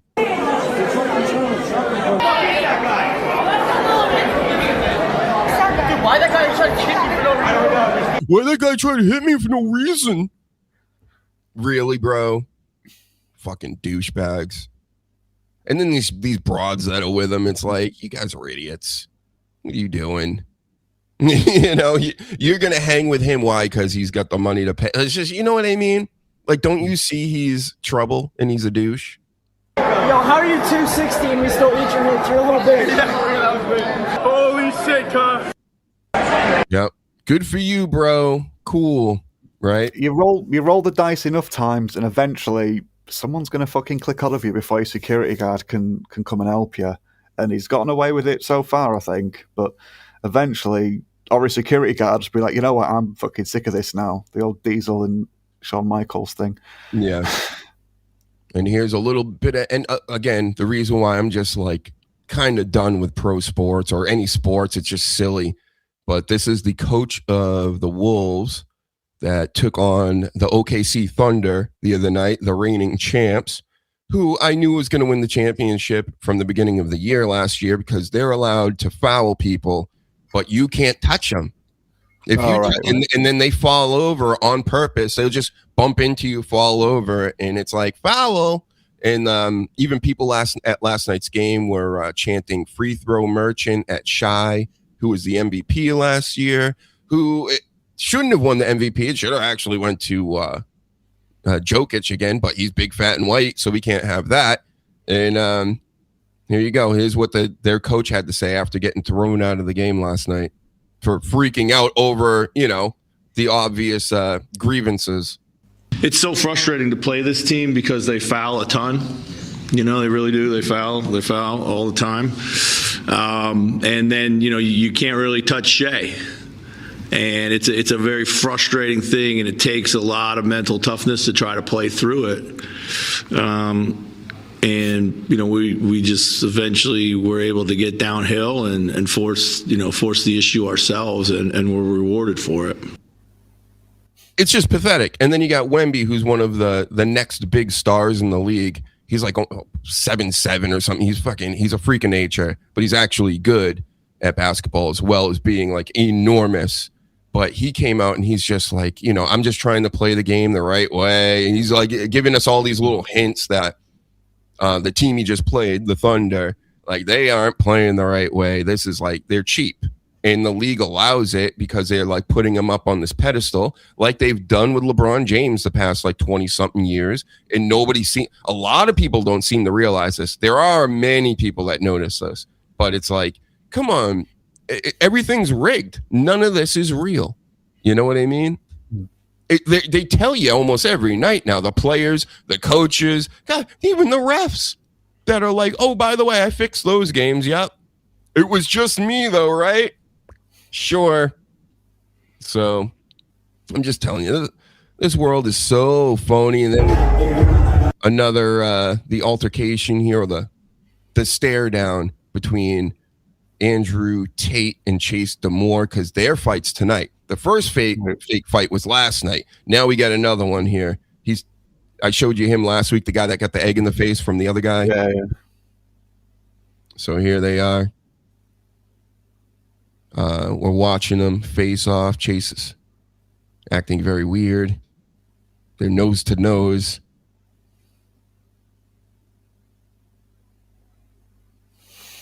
And then he tries to get him to flinch. He barely does. And then he goes, I made you flinch. Don't forget it. I didn't. This is so fucking. So I don't know if over here, our Prime Minister and like the Labour Party are like trying to blame Andrew Tate for all of the shit that's happening to like women and young girls over here, and it's like it's Andrew Tate's fault. It's Andrew Tate's fault. I didn't realize he had a fight. All they're doing is promoting his fight for the fucking idiots. They're just getting all this attention to Andrew Tate. Who, a lot of people are just not buying it. They're like, no, it's all these foreign invaders you've brought over with like different with different cultures and that. It's not Andrew Tate. He's a prick, but he's not the one that's been. So people aren't falling there anymore, right? No, and a lot of people aren't falling for it anymore. And I didn't know he had a fight on. So just because people aren't falling for it, all they're doing is just going to type Andrew Tate into something and be like, "Oh, he's got a fight. Oh, that's interesting." And then it's just conversation. It's That's just, everything's just fake. And what do the kids say? Fake and gay. Yep. Not here. Not no more. Not gay no more. Not no more. Yep. What is this, Cody Rhodes? You're on OnlyFans with Paladin? Oh, here's some other news. You know, Dabbleverse celebrity Clearwater Chad, who has been on the Dr. Hughes show before. He was with Gilly, Felicia Gillespie, big time comedian. And even on my show, he was talking about how he's gonna get with her. He's gonna steal her from Karmic, and looks like he did, because I think Karmic and Felicia are no more as of like a few weeks ago, and Chad's moved right in. So good for you, Chad. Do not mess around, do they? Nope. I know he's smashing. I just know it, 100%. Yep. He probably gave her a baby last night, I'm sure. I love this quote. I got to make a sample or a drop out of this. We got him, right, Danny? We always get our man. Yep. Say it. We got him. Yes, we got him. So again, after, as somebody pointed out, we got him after he evaded us for 6 days and then took his own life. All right, see, I shouldn't even be live right now. I shouldn't. Me and Alex Jones should never be online, ever, really. God fucking damn it, man. What the fuck? Yep. It's just... He's been having fun lately as well, hasn't he? They've always been falling out with each other. Who? Alex Jones and just the right, just the online podcasting television show, right, sort of revolts. But Alex Jones has been kicking off. Mm-hmm. So this whole thing happened right in my area. This was like going on maybe when we were live last week or whatever. Yeah. It was shortly after that I found out about the news of what happened at Brown University. And I find all this stuff highly suspicious when things start popping off like this, a week after. Like everybody over here is all caught up in the Erica Kirk stuff and like that tour she did, like going on to Fox News and all this, and leading up to the TP USA deal they had the other day. And it's almost like they wanted to divert attention to other things. Not saying that it's fake, right? But I'm saying, I know MK Ultra exists. I'll leave it at that. So if I know that exists, then really this is not that crazy to consider, especially the thing in Australia that happened the same day. And then nobody could find this guy, right? So he's like walking around the Providence streets, and like he's on these house cameras, and it's like they don't have cameras in the college. Nobody knew what was going on. They all had the wrong information. And then the other day, I think it was Thursday, they're chasing him up 95 through like Providence, and then Massachusetts, and then New Hampshire was like the story with they're searching like all of New England or whatever. And he ends up found with a gunshot wound in his storage unit. And it's just, I just can't believe these stories. I'm sure if I kept digging, which I haven't really much on this one, I would be finding what I already kind of know, because that seems to be the case every time I start digging. So again, another guy, a Portuguese like nuclear physicist scientist guy from MIT that was working on plasma and like new forms of like energy or something like that, ends up getting killed in Boston in his house, like assassinated. And they're like trying to pin it on this guy too that did the Brown thing. And I'm kind of like, wait, what? He's just, and it's supposedly, and I've heard this story before. There was another guy that went to a college like last year somewhere. I can't keep all these shootings together. There's so many of them, where he went in and like started shooting people into college, and the news made it seem like, well, it's just because he's disgruntled and he didn't get into the college. He didn't get this job. He wanted to be a professor, or he wanted to do this and that. And so his alternative was to go, shoot the place up, right? Which is stupid, but it makes me think like that's what they're saying with this too. It's like this guy might have taken his spot, wrestling lingo style, and it didn't work out for him or what. And I'm just like, no. This is way too convenient. I think there are hits going on, Danny. That's what I think. I think there's a lot of hits going. Remember the black kid that went to Times Square, went into the building that Blackstone and the NFL headquarters was at. They made it all about the NFL headquarters, but he went to the floor where it was Blackstone, shot a couple security guards, goes up there and shoots one woman, and then like either turns a gun on himself or something happened. I forget how that ended, but that to me, and then she ended up being like the CEO of like Blackstone or whatever like department that was. And I'm just thinking that's a hit, and I think that they can take rappers have been talking about this forever. I'm going to put a G on your head. I'm going to do this. I'm going to do that. Cause you could just go buy a crackhead for $500 and they'll do whatever you want. You know what I mean? So you just point and go, yeah, that guy, he gets it today. Right. I think that's the easiest solution. What do you think about all this, Danny? Yeah, I can sort of see that. And it is easy to like just give, like you say, a crackhead $500 or whatever. With television, if certain agencies wanted someone to be dealt with and you just gradually sort of like incrementally said, oh, this person's a bad person, like over television for like 10, 20 years, that's one way of sort of like getting people to like not like someone or be volatile towards a certain musician or actor or political figure, whatever. But with the internet, not everybody's wired for it. So if you just press that button and prod that that certain personality type to try and do things, like if you paint someone as a Nazi or paint someone as evil, you do it enough times, you shut all the mental health facilities down and let everybody just sort of like be everybody else's problem. Also, you've got states and cities where the deterrent for other people having isn't there. So if you were to pull one out in the middle of a public place, you aren't going to get 50 other people pull theirs out on you, for example.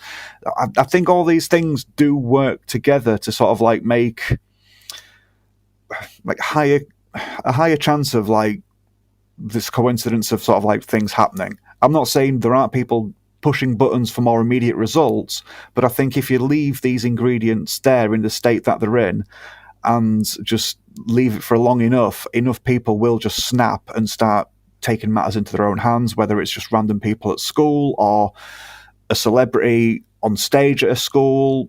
Like I say, I'm not throwing out completely that government agencies or whoever do try and orchestrate things, but I do think you can just suggest enough people suggestible, to psychotic and just like completely unhinged degrees.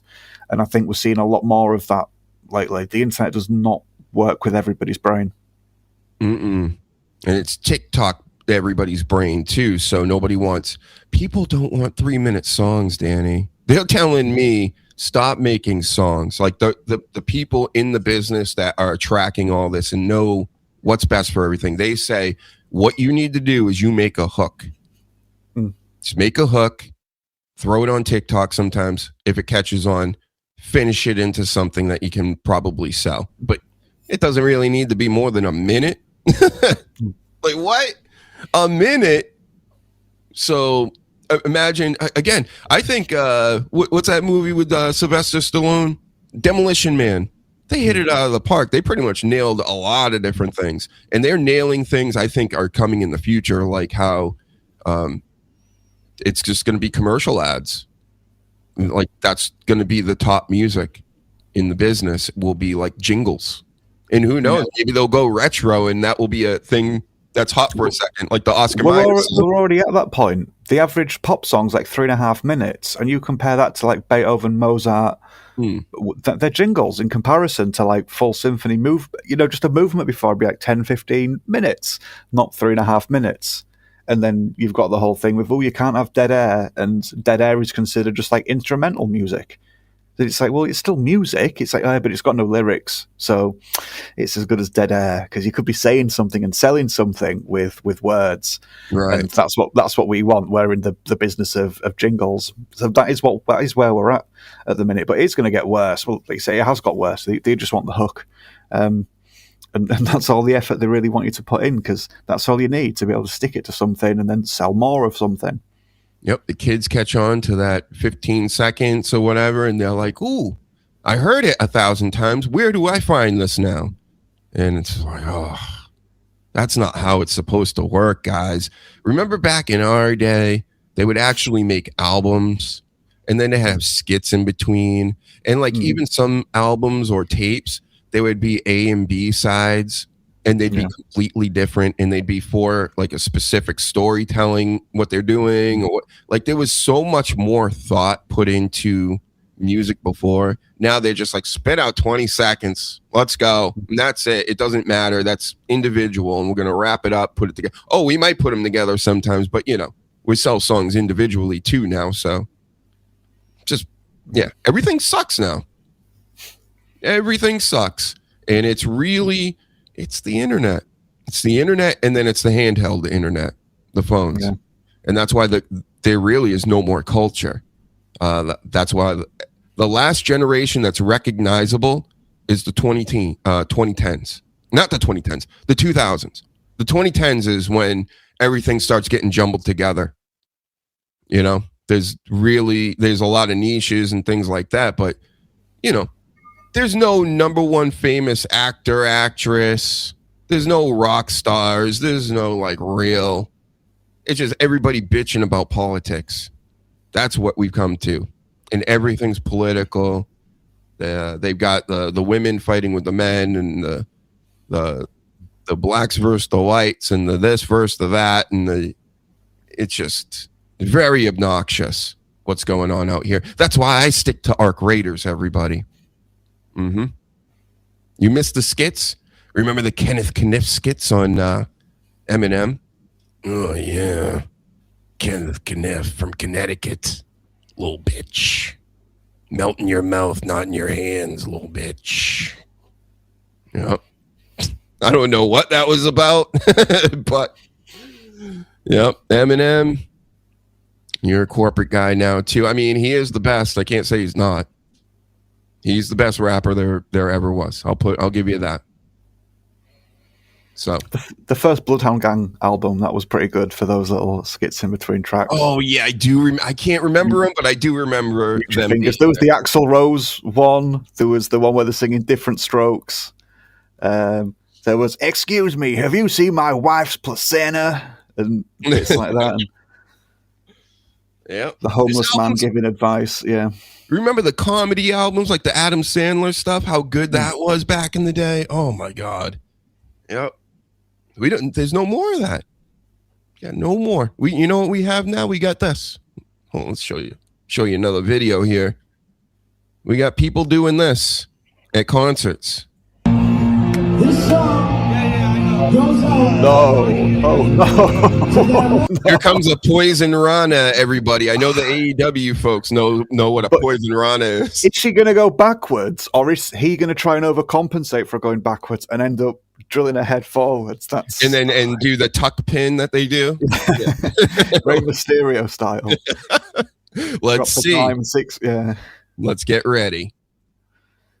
It's going down.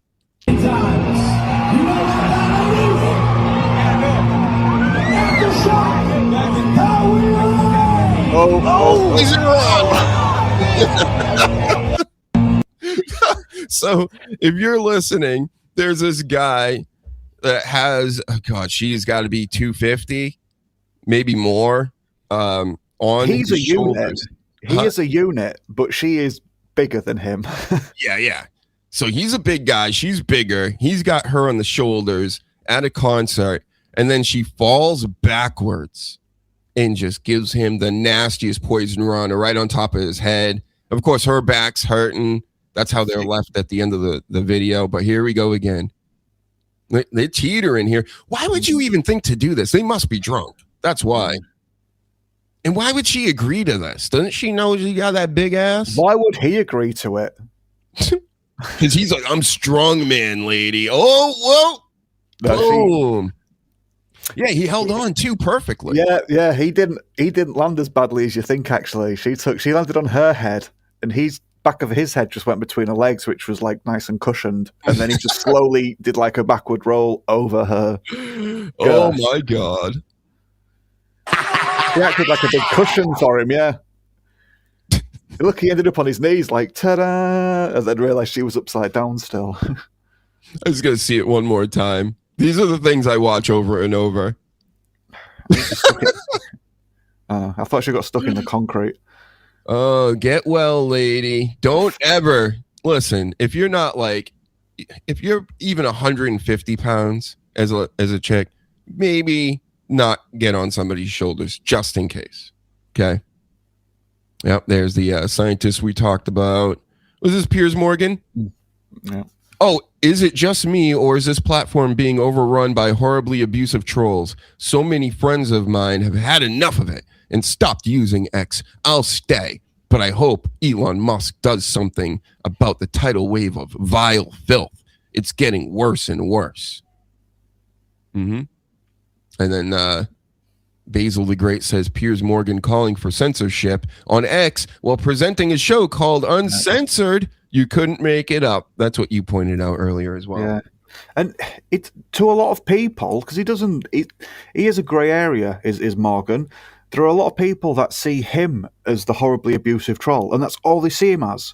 So he doesn't get that offence is like taken, and it's subjective, and what upsets one person doesn't upset another. He's just so egotistical with it, I think. I don't think he's daft, but I think he's got that blind spot, and he just doesn't realise he's just as bad to some people. Yep. You got to have freedom of speech unless you're coming on the Dr. Huge show saying it's bad, because you're clearly a liar if you say that. Clearly lying. How about this, the Taco Bell alien toilet people that Spielberg has? My thing is, I get so upset with stuff lately. I don't even know if I can show it. But it's just like, people are like, oh, he's using real UFO stuff and he's working with the government and blah, blah, blah. Is he? I don't know. Probably. Right? You remember that Isaac Cappy guy? Danny? He was on Periscope hot for a while, calling out all the PDF files in Hollywood. And one of them happened to be Steven. And he ended up dead. He just thought one day, after I said all this, I'm going to go jump off a bridge and get run over. Right. It's a horribly strange coincidence, is that? Yeah. Yeah, I watched that trailer, and I didn't think it was all right, but it didn't make me think, oh my God, this looks like the best film ever. I need to go and see this. But people just go, oh my God, it's Steven Spielberg. He did that film with Drew Barrymore when she was little, and the little girl from the Poltergeist film, and he's good at alien scary films with little girls and scaring them to death and that. So yeah, let's check the dabblers real quick. I know we're all over the place, but again, like I've been saying lately, try to keep up. All right, it's fun. It's like a roulette wheel. It's like when Eric Bischoff was on Raw. I still can't. Yes. I'll keep us grounded in wrestling. Eric Bischoff had the wheel in Raw, and it's just like, what are we going to get tonight? I don't think we're getting any dabbling right now. Too bad.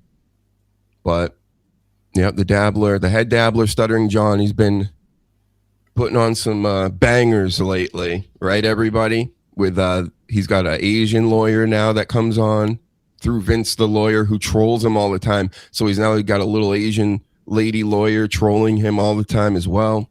I know what these people are doing. He doesn't get it. He's like, you're banned, VTL. I hate you, and you're the worst person, you're this and that. And then he has him on the very next day.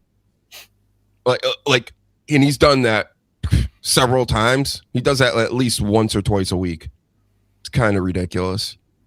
All right, he sent me a pizza and a 6-pack, so I'll have you back on. That's all it takes. So, yep. Got some dabbling stuff. We'll get that. We're done with that. We could talk about SmackDown last night, but I'm kind of don't want to.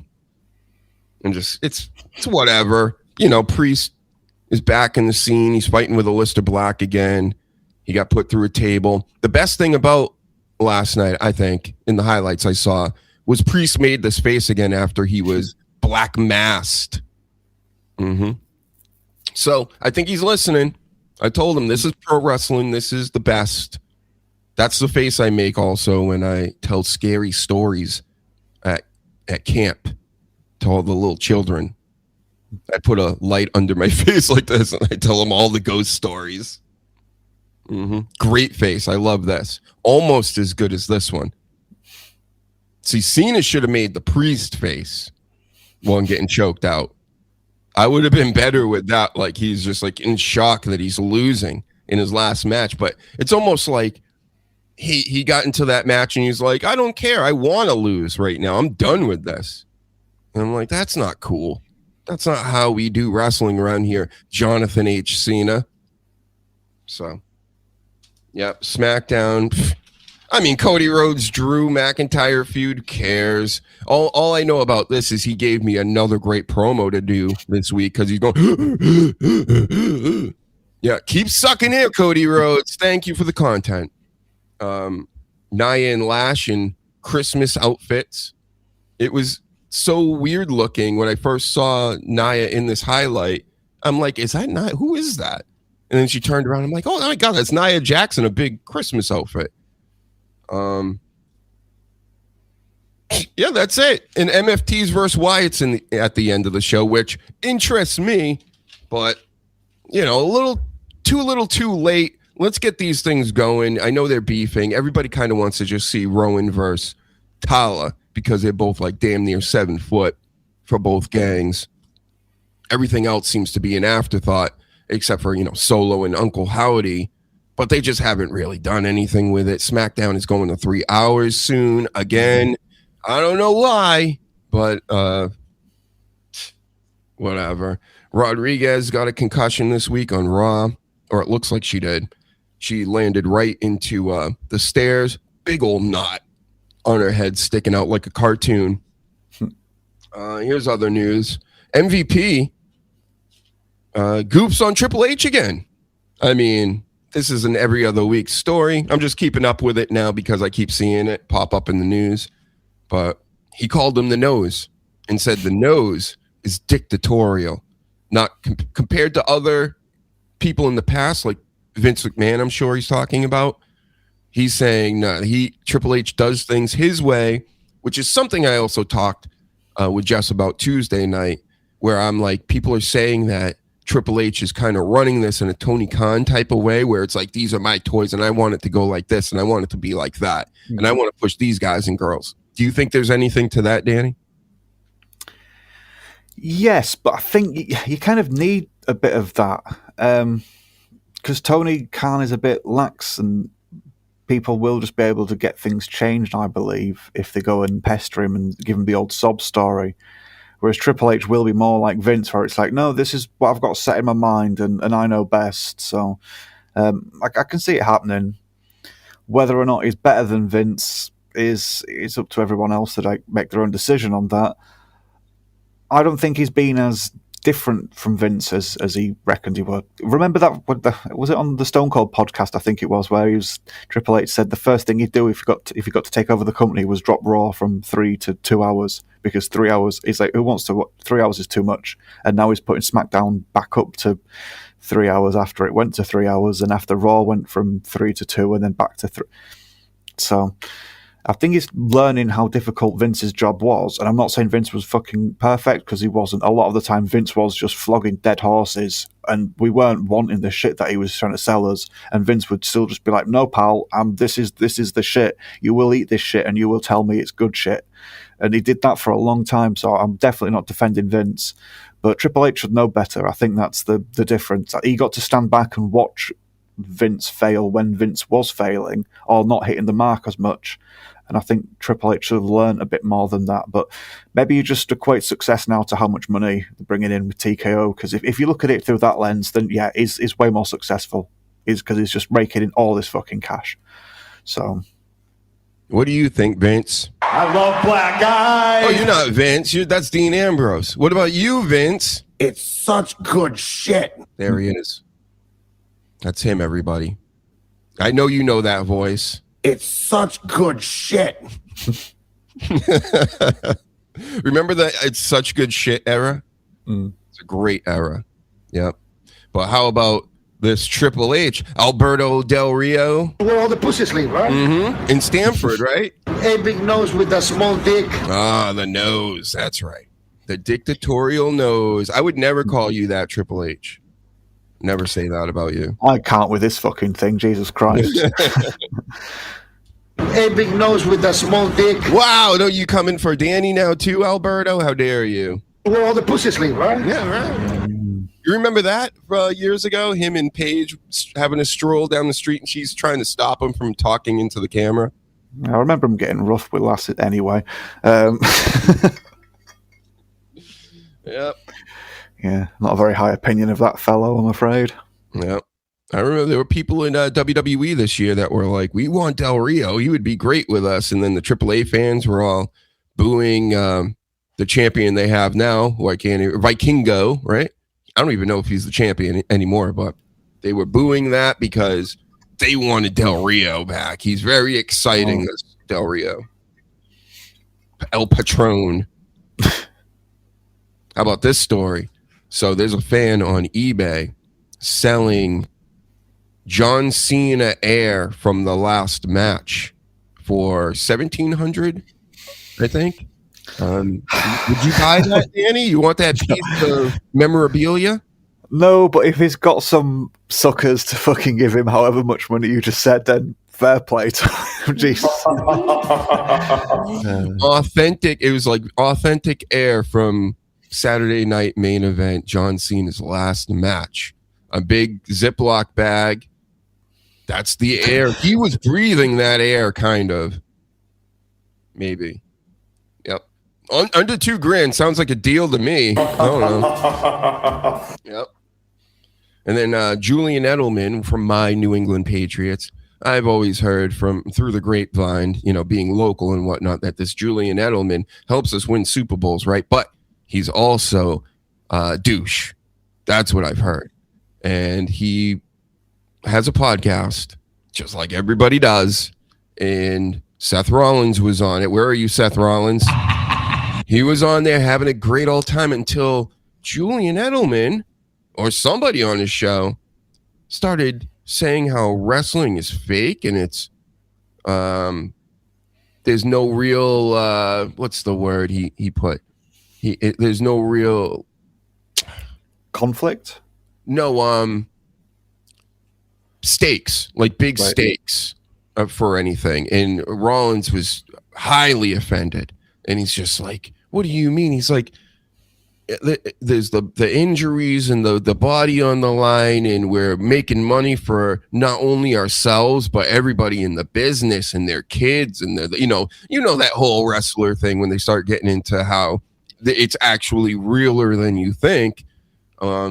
So what do you think about this when the wrestlers go on these sports shows? Because Seth Rollins, since his injury, has been on sports shows and podcasts all over the place. And, these normies out here, Seth Rollins, they do not respect you. They don't respect the business the same way you do. So he had to enlighten him, I guess. Could he not just go all David Schultz on him? Or is it, who was it that was saying this to Seth? Sorry. Yeah. Slap the shit out of the reporter. Yeah. And then Vader, too. Yeah, somebody rang somebody's neck with their tie. Yeah, you're gonna get it, and if it's like a meathead of a sporting personality, then yeah, he's gonna stand up and look down at Seth Rollins and like laugh and be like, "Yeah, you're not tougher than me." If it was like Dan Severn, Brock Lesnar, you know what I mean, someone that could really pull your arms off, then it'd be good to send them to go and do the rounds. Or just Schultz, just to go and start slapping people. But I think he's a bit old for that. And John Stossel sort of like took quite a bit of money off him, I believe. Off Vince, anyway. I love it when the wrestlers get like offended by people. Randy Orton he was called like overseas too. Some guy was interviewing him and was like, "Aren't you fragile, or you have injuries regularly or something like that?" And he was pissed. and he's like getting in his face and like you think I'm what you calling me soft and thing and all this. And then who else? Trying to think off the top. Oh, Austin Theory and Grayson Waller were on a show like last year. Yeah, remember, and they basically threatened to beat up everybody, and they could have.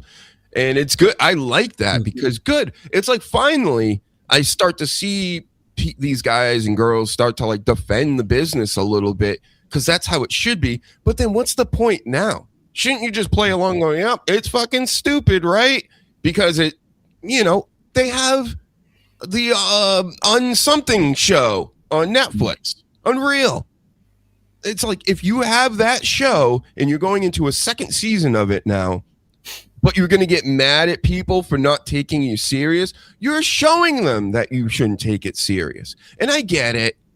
I understand it very deeply what's going on, but you should still do it like this at face value. Pretend it's real.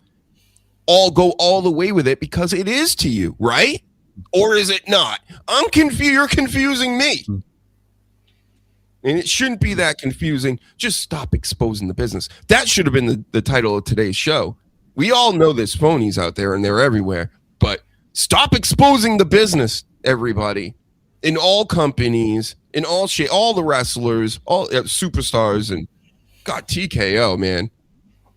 That's why I can't watch Unreal. I won't do it. It's just it defeats the purpose. What would I watch a show on how they made The Walking Dead if I like The Walking Dead and the zombies and I'm trying to lose myself in this universe and then I flip it on another channel and go, yep, here's how they put the zombie makeup on and this person died because he's going to another show and this all this stuff. I don't want to know. I don't care. Who cares?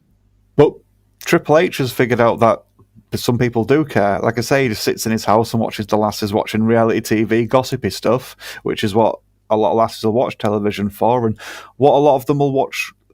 They won't go out of the way to watch wrestling, but if their partner, for example, has wrestling on, they will put up with it and they will take what they can from it, which is normally like the little storylines, the angles, and like the gossipy stuff. So there is a market for it, but it just wasn't the wrestling market. It's just we're getting sold something that Triple H wants to sell us in the same or a similar way that Vince is selling us sports entertainment when we actually wanted wrestling.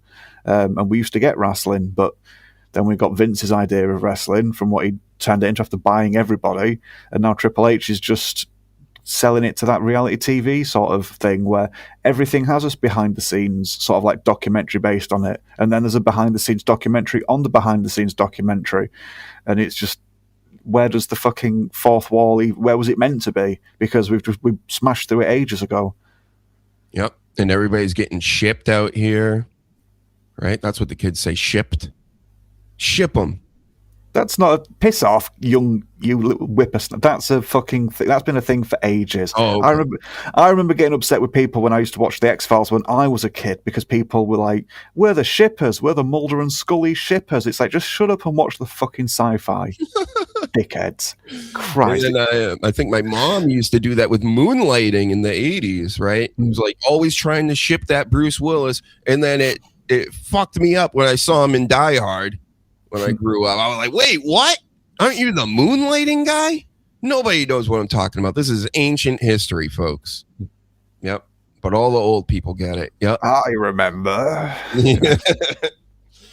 And then we have Saul Ruka. Here's a Saul Ruka story. You won't hear this anywhere else because I had a Mariah Carey moment with Saul Ruka this week where when I was a kid, I would always see like Mariah Carey in her music videos and stuff. And, they're pushing her to be like the next Whitney Houston and whatnot.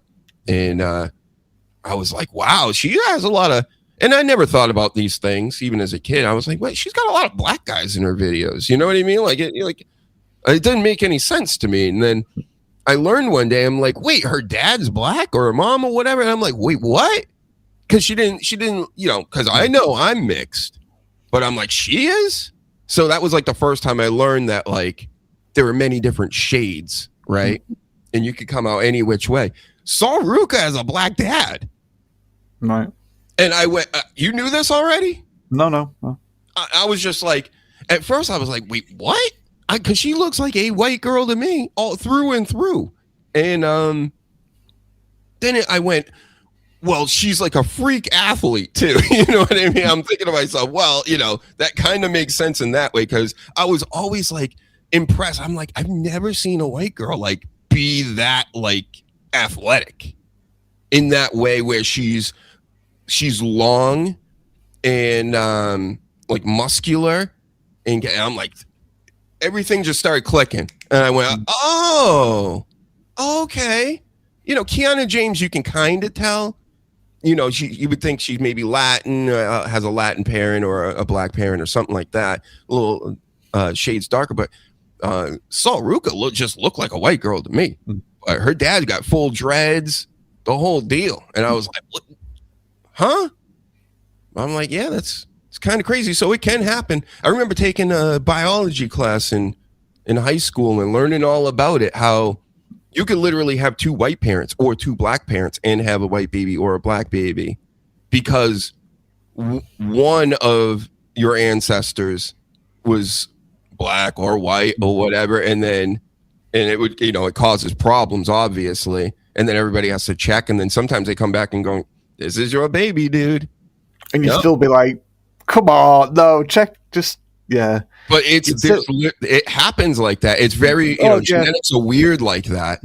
So, but you'd still be suspicious, wouldn't you? Whichever way around it was, you'd be like, come on now, because your great grandma was either black or white. You'd be like, yeah. And a lot of people don't even know that. Yeah, they won't even know past, their great grandparents. Most people. So yeah, it's like shocking. I worked with a black guy. His daughter, to a black guy and I think a Latin girl. So the baby, either way, the baby came out white, blonde hair, blue eyes, and I think he had to have done a little research on this, right? Had to have, because this was a very black man.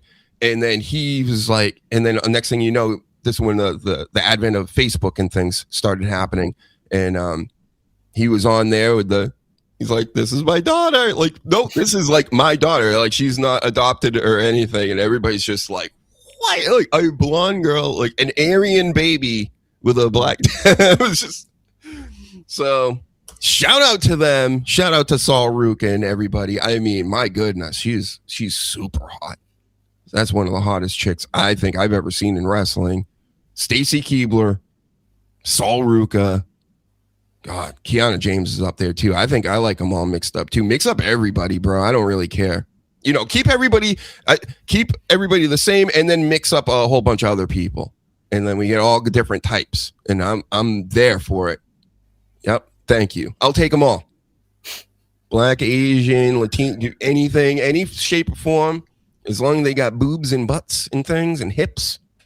Dr. Huge is in. Mm-hmm. We're all. Form an orderly line. Yeah, so I mean, I got a few more things, but I think we should just end it there on how hot Sol Ruca is. Keep that fresh in everybody's mind. They're strapping the rocket to her. She's gonna be. I nailed it with Tiffy. I told everybody when Tiffy started first coming around NXT, I'm like, she's the next big thing, and I know that's a pretty easy layup. But there were people that were like, no, there's this and there's that. And, the wrestling nerds, right? No, there's better wrestlers than her and better people. And it's like, well, look at her. She can move. She's another one that's super athletic. Probably has a black dad, right? So, but yeah, Sol Ruca is going to be bigger than Tiffany Stratton. Mark my words. So there you have it. Anything else you want to tell the people about? I'm in no rush, but you got anything, any gripes or anything you need to let loose before we wrap it up? No, I think we cover quite a lot with the comic books. I was appreciative of Spider-Man saving everybody and letting everybody have a chance to be Spider-Man, no matter what sex you are or where you're from and skin color and that lot. So Spider-Man's really doing some great stuff. Yeah, I'm in quite a good mood actually. It's Christmas soon. I just realised that I have a little Christmassy hat, but I didn't bother putting it on. Sorry, this is Yeah, the don't last do that. Saturday That's before Christmas. everybody puts the Christmas hats and things on. You don't do that. But here. where is it? Shit, no. It's not a red Christmas hat. It's it's a bloody red. It's a black, like a jester hat almost, but it's got like little bells on the bottom, and yeah, it's my attempt at being festive. People see it and be like, he's made some effort. He's not a complete miserable prick. But don't you guys celebrate the Christmas monster over there? What's his name? You know, there's a Christmas monster that's from Europe, Krampus. Oh, the Krampus thing. No, that's pretty new thing. I don't know what sort of like kicked that off, but no, it's not really something I even heard when I was younger. It's just I only really heard that in more recent years. No, it's Santa. We mainly do the Santa thing. We don't. I think you guys like enjoy going out more and doing things just like in public. You go to the cinema on that long Christmas Day, won't you? The theatre, sorry, as you call it. Whereas traditionally we don't do that. You'd stay inside with family and you wouldn't go out and bother people. Again, more modernly, it's not as sort of like traditional as that because people will go out and maybe go to the pub in public, not just with family. But yeah, we don't have Thanksgiving, you see, so we sort of like really enjoy the sitting down with people that we've not seen all year round, or hating sitting around with people we've not seen all year round and having a big fat meal. So we get out of the system like once a year. You get like a test run in November, don't you? Yes. And then you get Black Friday right after that, which was a thing, and it's kind of died down. Things are changing again. The younger generation's getting older, and they don't really want to do any of this stuff anymore. They're just like, can you cash at me? Just send me a cash app for Christmas, for a Christmas present. It's like, that's not how you do things, right? And plus, on our Lord's birthday, when Santa was birthed, you want me to cash app you the day Santa was born. Never going to happen. You know, I didn't know what, and I grew up in religions too. I didn't even know what Christmas was, like really what it was supposed to be, until I was like 10 or 11 years old. Isn't that crazy? I knew wrestling was fake before I knew that Christmas was about Jesus Christ's birth. I'm not even kidding. Right. Well, it's easily done because kids get focused on like the present side of it, don't they? So unless that parent's going to like be really straight up with you, like, and you get to 5 and it's like, no, I don't get, Father Christmas doesn't get you those presents. I get you those presents and you'll be fucking grateful for it. I think you need to give the kids a bit of like, right. I mean, I knew Santa was fake and all that by that point. Like I found that out around 5 or 6, but I mean, yeah, I remember even thinking to myself like, oh wow, I'm stupid, huh? I didn't know that. Like when I was in like early, I think 6th grade or something. Like, wait, how did I not know this? You know, and I'm like, oh, that's right. That's why there's babies all over the place, right?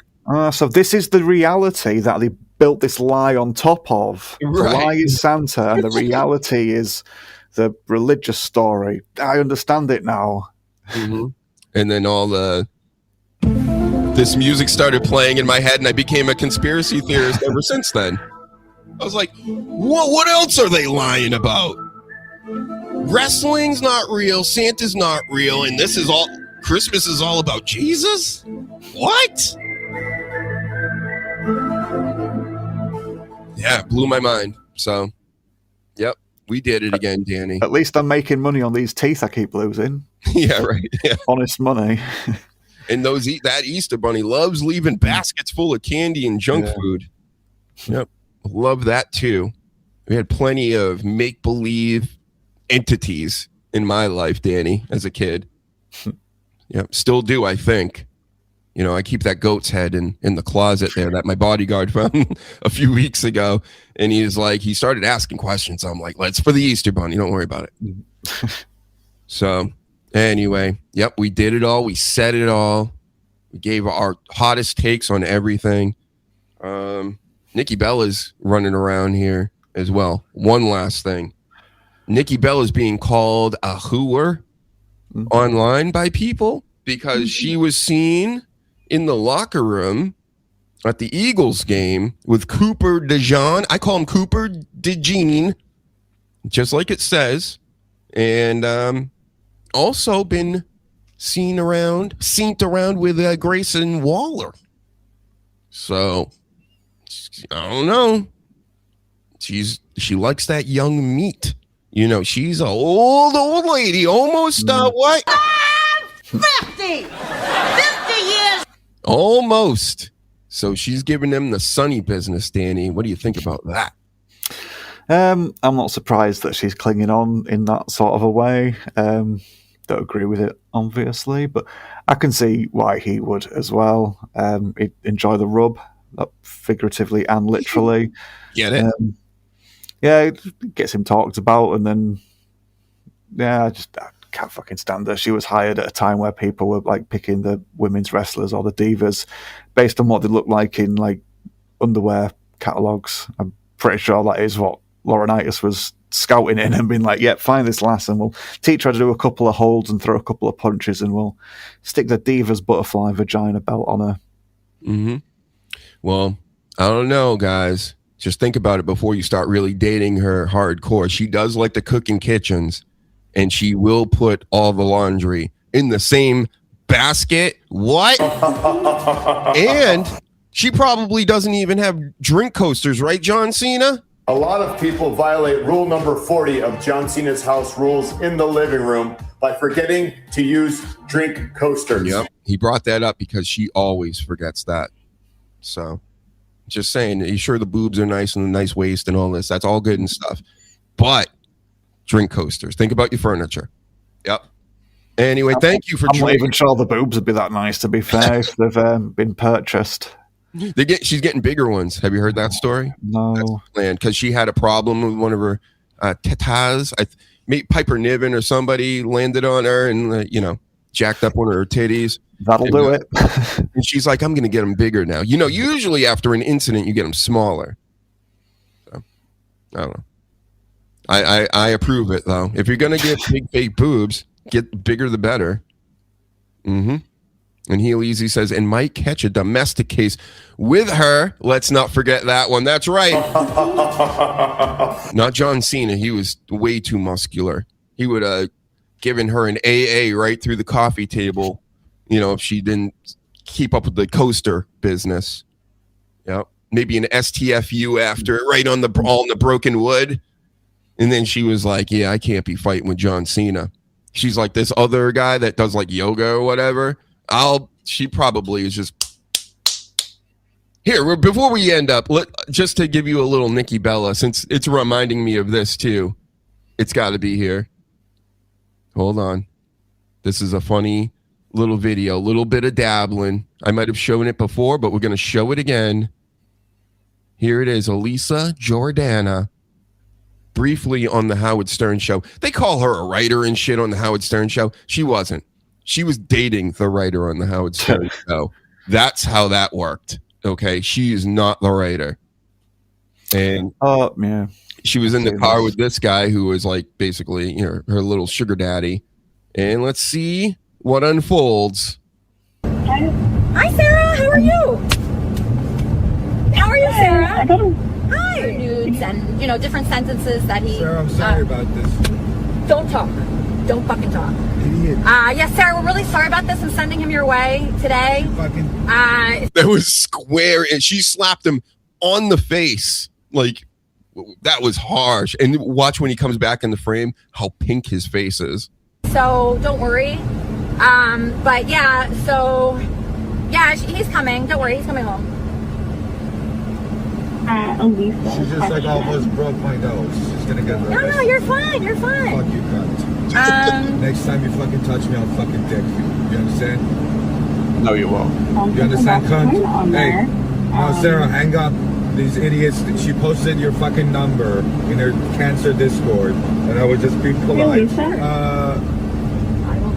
Touch me and I fucking dick your dumbass bitch. I'll fucking dick you. Elisa. Yes? As a woman, the dumb cunt, Sarah, the dumb retard in the middle of a street session. Can you please delete my number from the chat? She's a fucking insane person. She's a fucking. I would stop 50-year-old talking about me. Oh dumb cunt yeah. in the middle of the 15. street dancing. Yeah, Sarah, I heard you had a kid when you were 16. That's what he told me about you. Yeah, she had and he a said you're a kid. dumb Mexican. I said she's a and he dumb said Mexican. you keep showing up. Sad. And he says you won't stop texting him. But I saw the text. It's the same shit. Yeah. Yeah. What's up? She's half your age. She's half your age. Delete the number, please. Oh, he's fighting back. Pull over, dumb. Please don't. I'll stop. That's honestly, that's my favorite part of the video. Is just the way he's saying this, trying to be calm, like saying it calmly, but like pulling her hair, and she's in the middle of driving, and they're like pulling over to the side of the road. Oh, he's gonna hear this again. Pull over, dumb cunt. Pull over. No, please don't. I'll stop. Okay, I'll stop. Pull Look at his over. nose. Pull over, dumb cunt. Oh yeah, she fucking got the heel of a palm right on his nose. It was yeah. He might have had a broken nose. It looks like it. Look how red it is. Oh my God. No, I'm sorry. No, call 911, Sarah. Call 911. No, please. Hey, at least he's not punching her. He's just grabbing her hair. Here you go. You were a little. Please let me go. Walski. Please let me go. He's a little nerdy guy, so he's not going to be doing damage. He might actually be outside. He's killing me. He's killing me. These are adults. No. Danny, these are adults these days. This is what we deal with out here. Men, we have to deal with these guys and these ladies. And she eventually takes off here. Starts running down the street to help people in the street about it. They're in the middle of traffic. And he gets back in and eats. So, yeah. That could have been Nikki Bella. I don't know. I wasn't there. Was that Nikki Bella and his her ex? Is that what she's been accused of, that sort of behaviour? I think so. Right. Yes. Yep. She might have. I try not to fucking pay too much attention to that shit. Me neither. Except for that. That's Dabbleverse stuff. I will always pay attention to that. Thank you. More of that, Elisa Jordana. Sure, that's your real name. Yep. Anyway. So we did it again, Danny. We're just the best in the world. Everybody that's watching right now and watching in the future needs to hit the like button wherever you're at. Subscribe on YouTube. The numbers are going up. We are exploding into the new year. 2026 is our year. So you better be on board, be a part of the huge universe, get in the chats on the lives, Saturdays, 3 p.m., Tuesdays at 7, and then other random lives will just start popping up. I do gaming streams, Arc Raiders on Twitch a lot lately. I'm trying to get that 5 million. They make it so tough to go on these expeditions, but I think we might be able to get it done later. So follow me on there later tonight. And everybody have a great holiday. And go follow Danny Damage. Where can we find you, Danny? DannyDamage.co.uk and at Blunt Damage on X/Twitter. Yep. So you have a good holiday if I don't talk to you, Danny, and everybody else, of course. We'll be back here Tuesday with Jess. And if she can't make it, I'm still going to go live and maybe do some dabbling or whatever. There's always wrestling news. There's always dabbler news. So until then, folks, thanks for watching. Shout out to everybody in the chat. Heel, Paladin, William Robinson, everybody else that came through. We will talk to you guys next time. Bye. See ya. Bye.